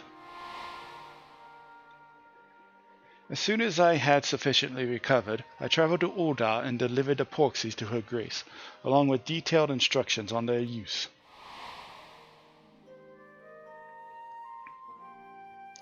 Yet my visit chanced to coincide with the arrival of some troubling tidings. The immortal flames had been on the cusp of agreeing to a truce with the Amalja when negotiations abruptly collapsed. The Amalja claimed that a number of their kind had been abducted, and that men are responsible. None is known of the perpetrators as yet, but as the immortal flames went about investigating the abductions, they came upon one of Van Daniel's towers. On the subject of the towers, you may be interested to know that they are not of an exclusively Eosian phenomena. According to the Alliance, they have been sighted as far afield as Yanxia.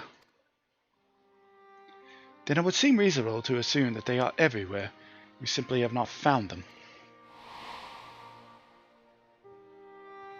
Well, as you said yourself, we can do little for now save remain vigilant.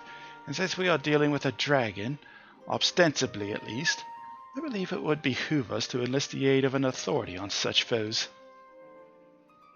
Estinian!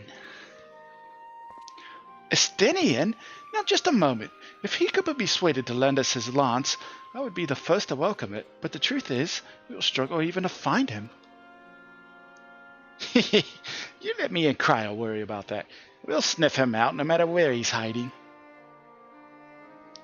If indeed he is hiding, we have ways of locating him regardless, so if there are no objections, we shall depart at once. I see what he means by, Lalafels are relentless.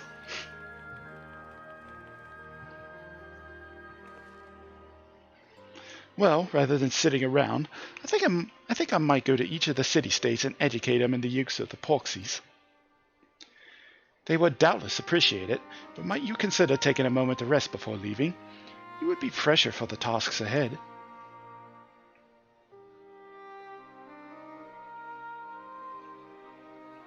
Well, my friend, the moment of triumph did not last long.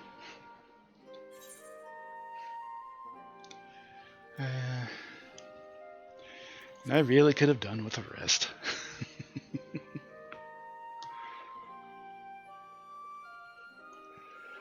Then why not have one now? If anything happens, I promise I will come and wake you. As much as I enjoy our adventures together, I am conscious of the toll they take, so let us gather our strength while we can, and we might rise to the challenges of the unwritten future. Thanks, buddy.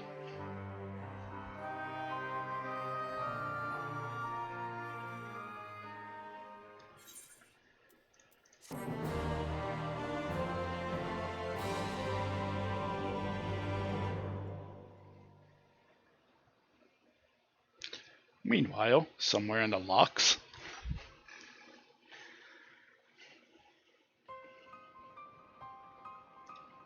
Oh, there's their 5G tower.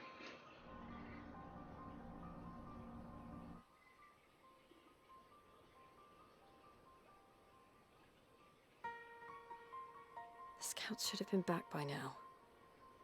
I'm gonna go and find them.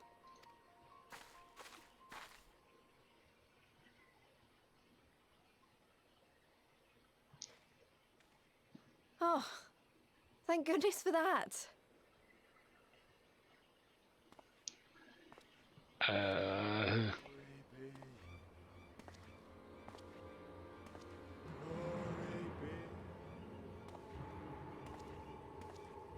Glory be. Yeah, right. Glory be to Garlemald! She's fine. Meanwhile, in the Imperial Palace,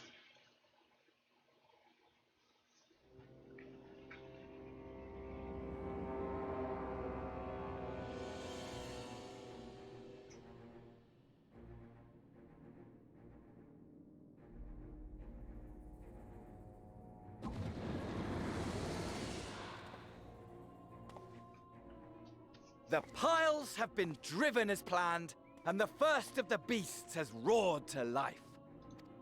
Moreover, I am pleased to report that preparations are well underway for the rest. Ere long, chaos shall reign over all the land, as befits the final days. Call it what you will, so long as my friend returns to me, fangs bared and claws sharpened. I care not. Of course, my lord. By strange coincidence, your dear friend chanced to be present when I made my declaration. I took the liberty of informing him that you await his coming, though I confess I may have singed him a little in the process. You want to say that to him? And why do you tell me this? Are you in such a hurry to die? Ah, my apologies. I must guard my tongue lest it be the end of me. Though, there is something to be said for such a glorious death. Better to fall to one who has it all than falter before an inferior. I shall keep it in mind as a contingency. For now, however, I shall proceed with the plan. My lord.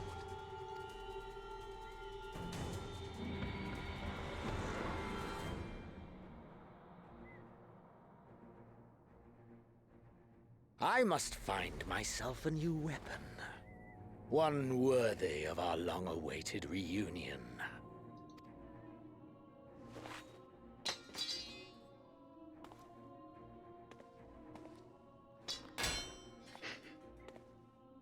Samurai's nerfed.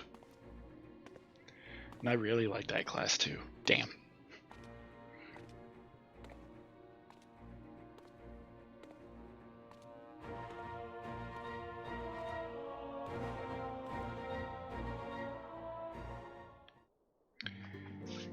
That's patch 5.4 done. And that'll be it for me tonight. Little bit of an abrupt end to the stream because need to go take care of some IRL things real quick. So yeah, I will head off for the night. Hope you have a good rest of your night, rest of your day. Tomorrow probably won't stream because I do have a couple appointments.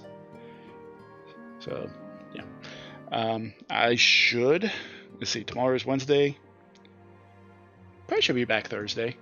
So next stream should be. Let's see. 5.5 is kind of long, so I will shoot for a 4 o'clock Eastern start time on Thursday. And when we finish 5.5, and that's it. New Game Plus complete. So I will hop off. Again, thanks so much for coming out tonight. Really do appreciate it. And hopefully I will see you folks Thursday at 4 o'clock Eastern Daylight Time. Take care of yourselves out there. Be safe. And I'll see you folks then. Have a good one.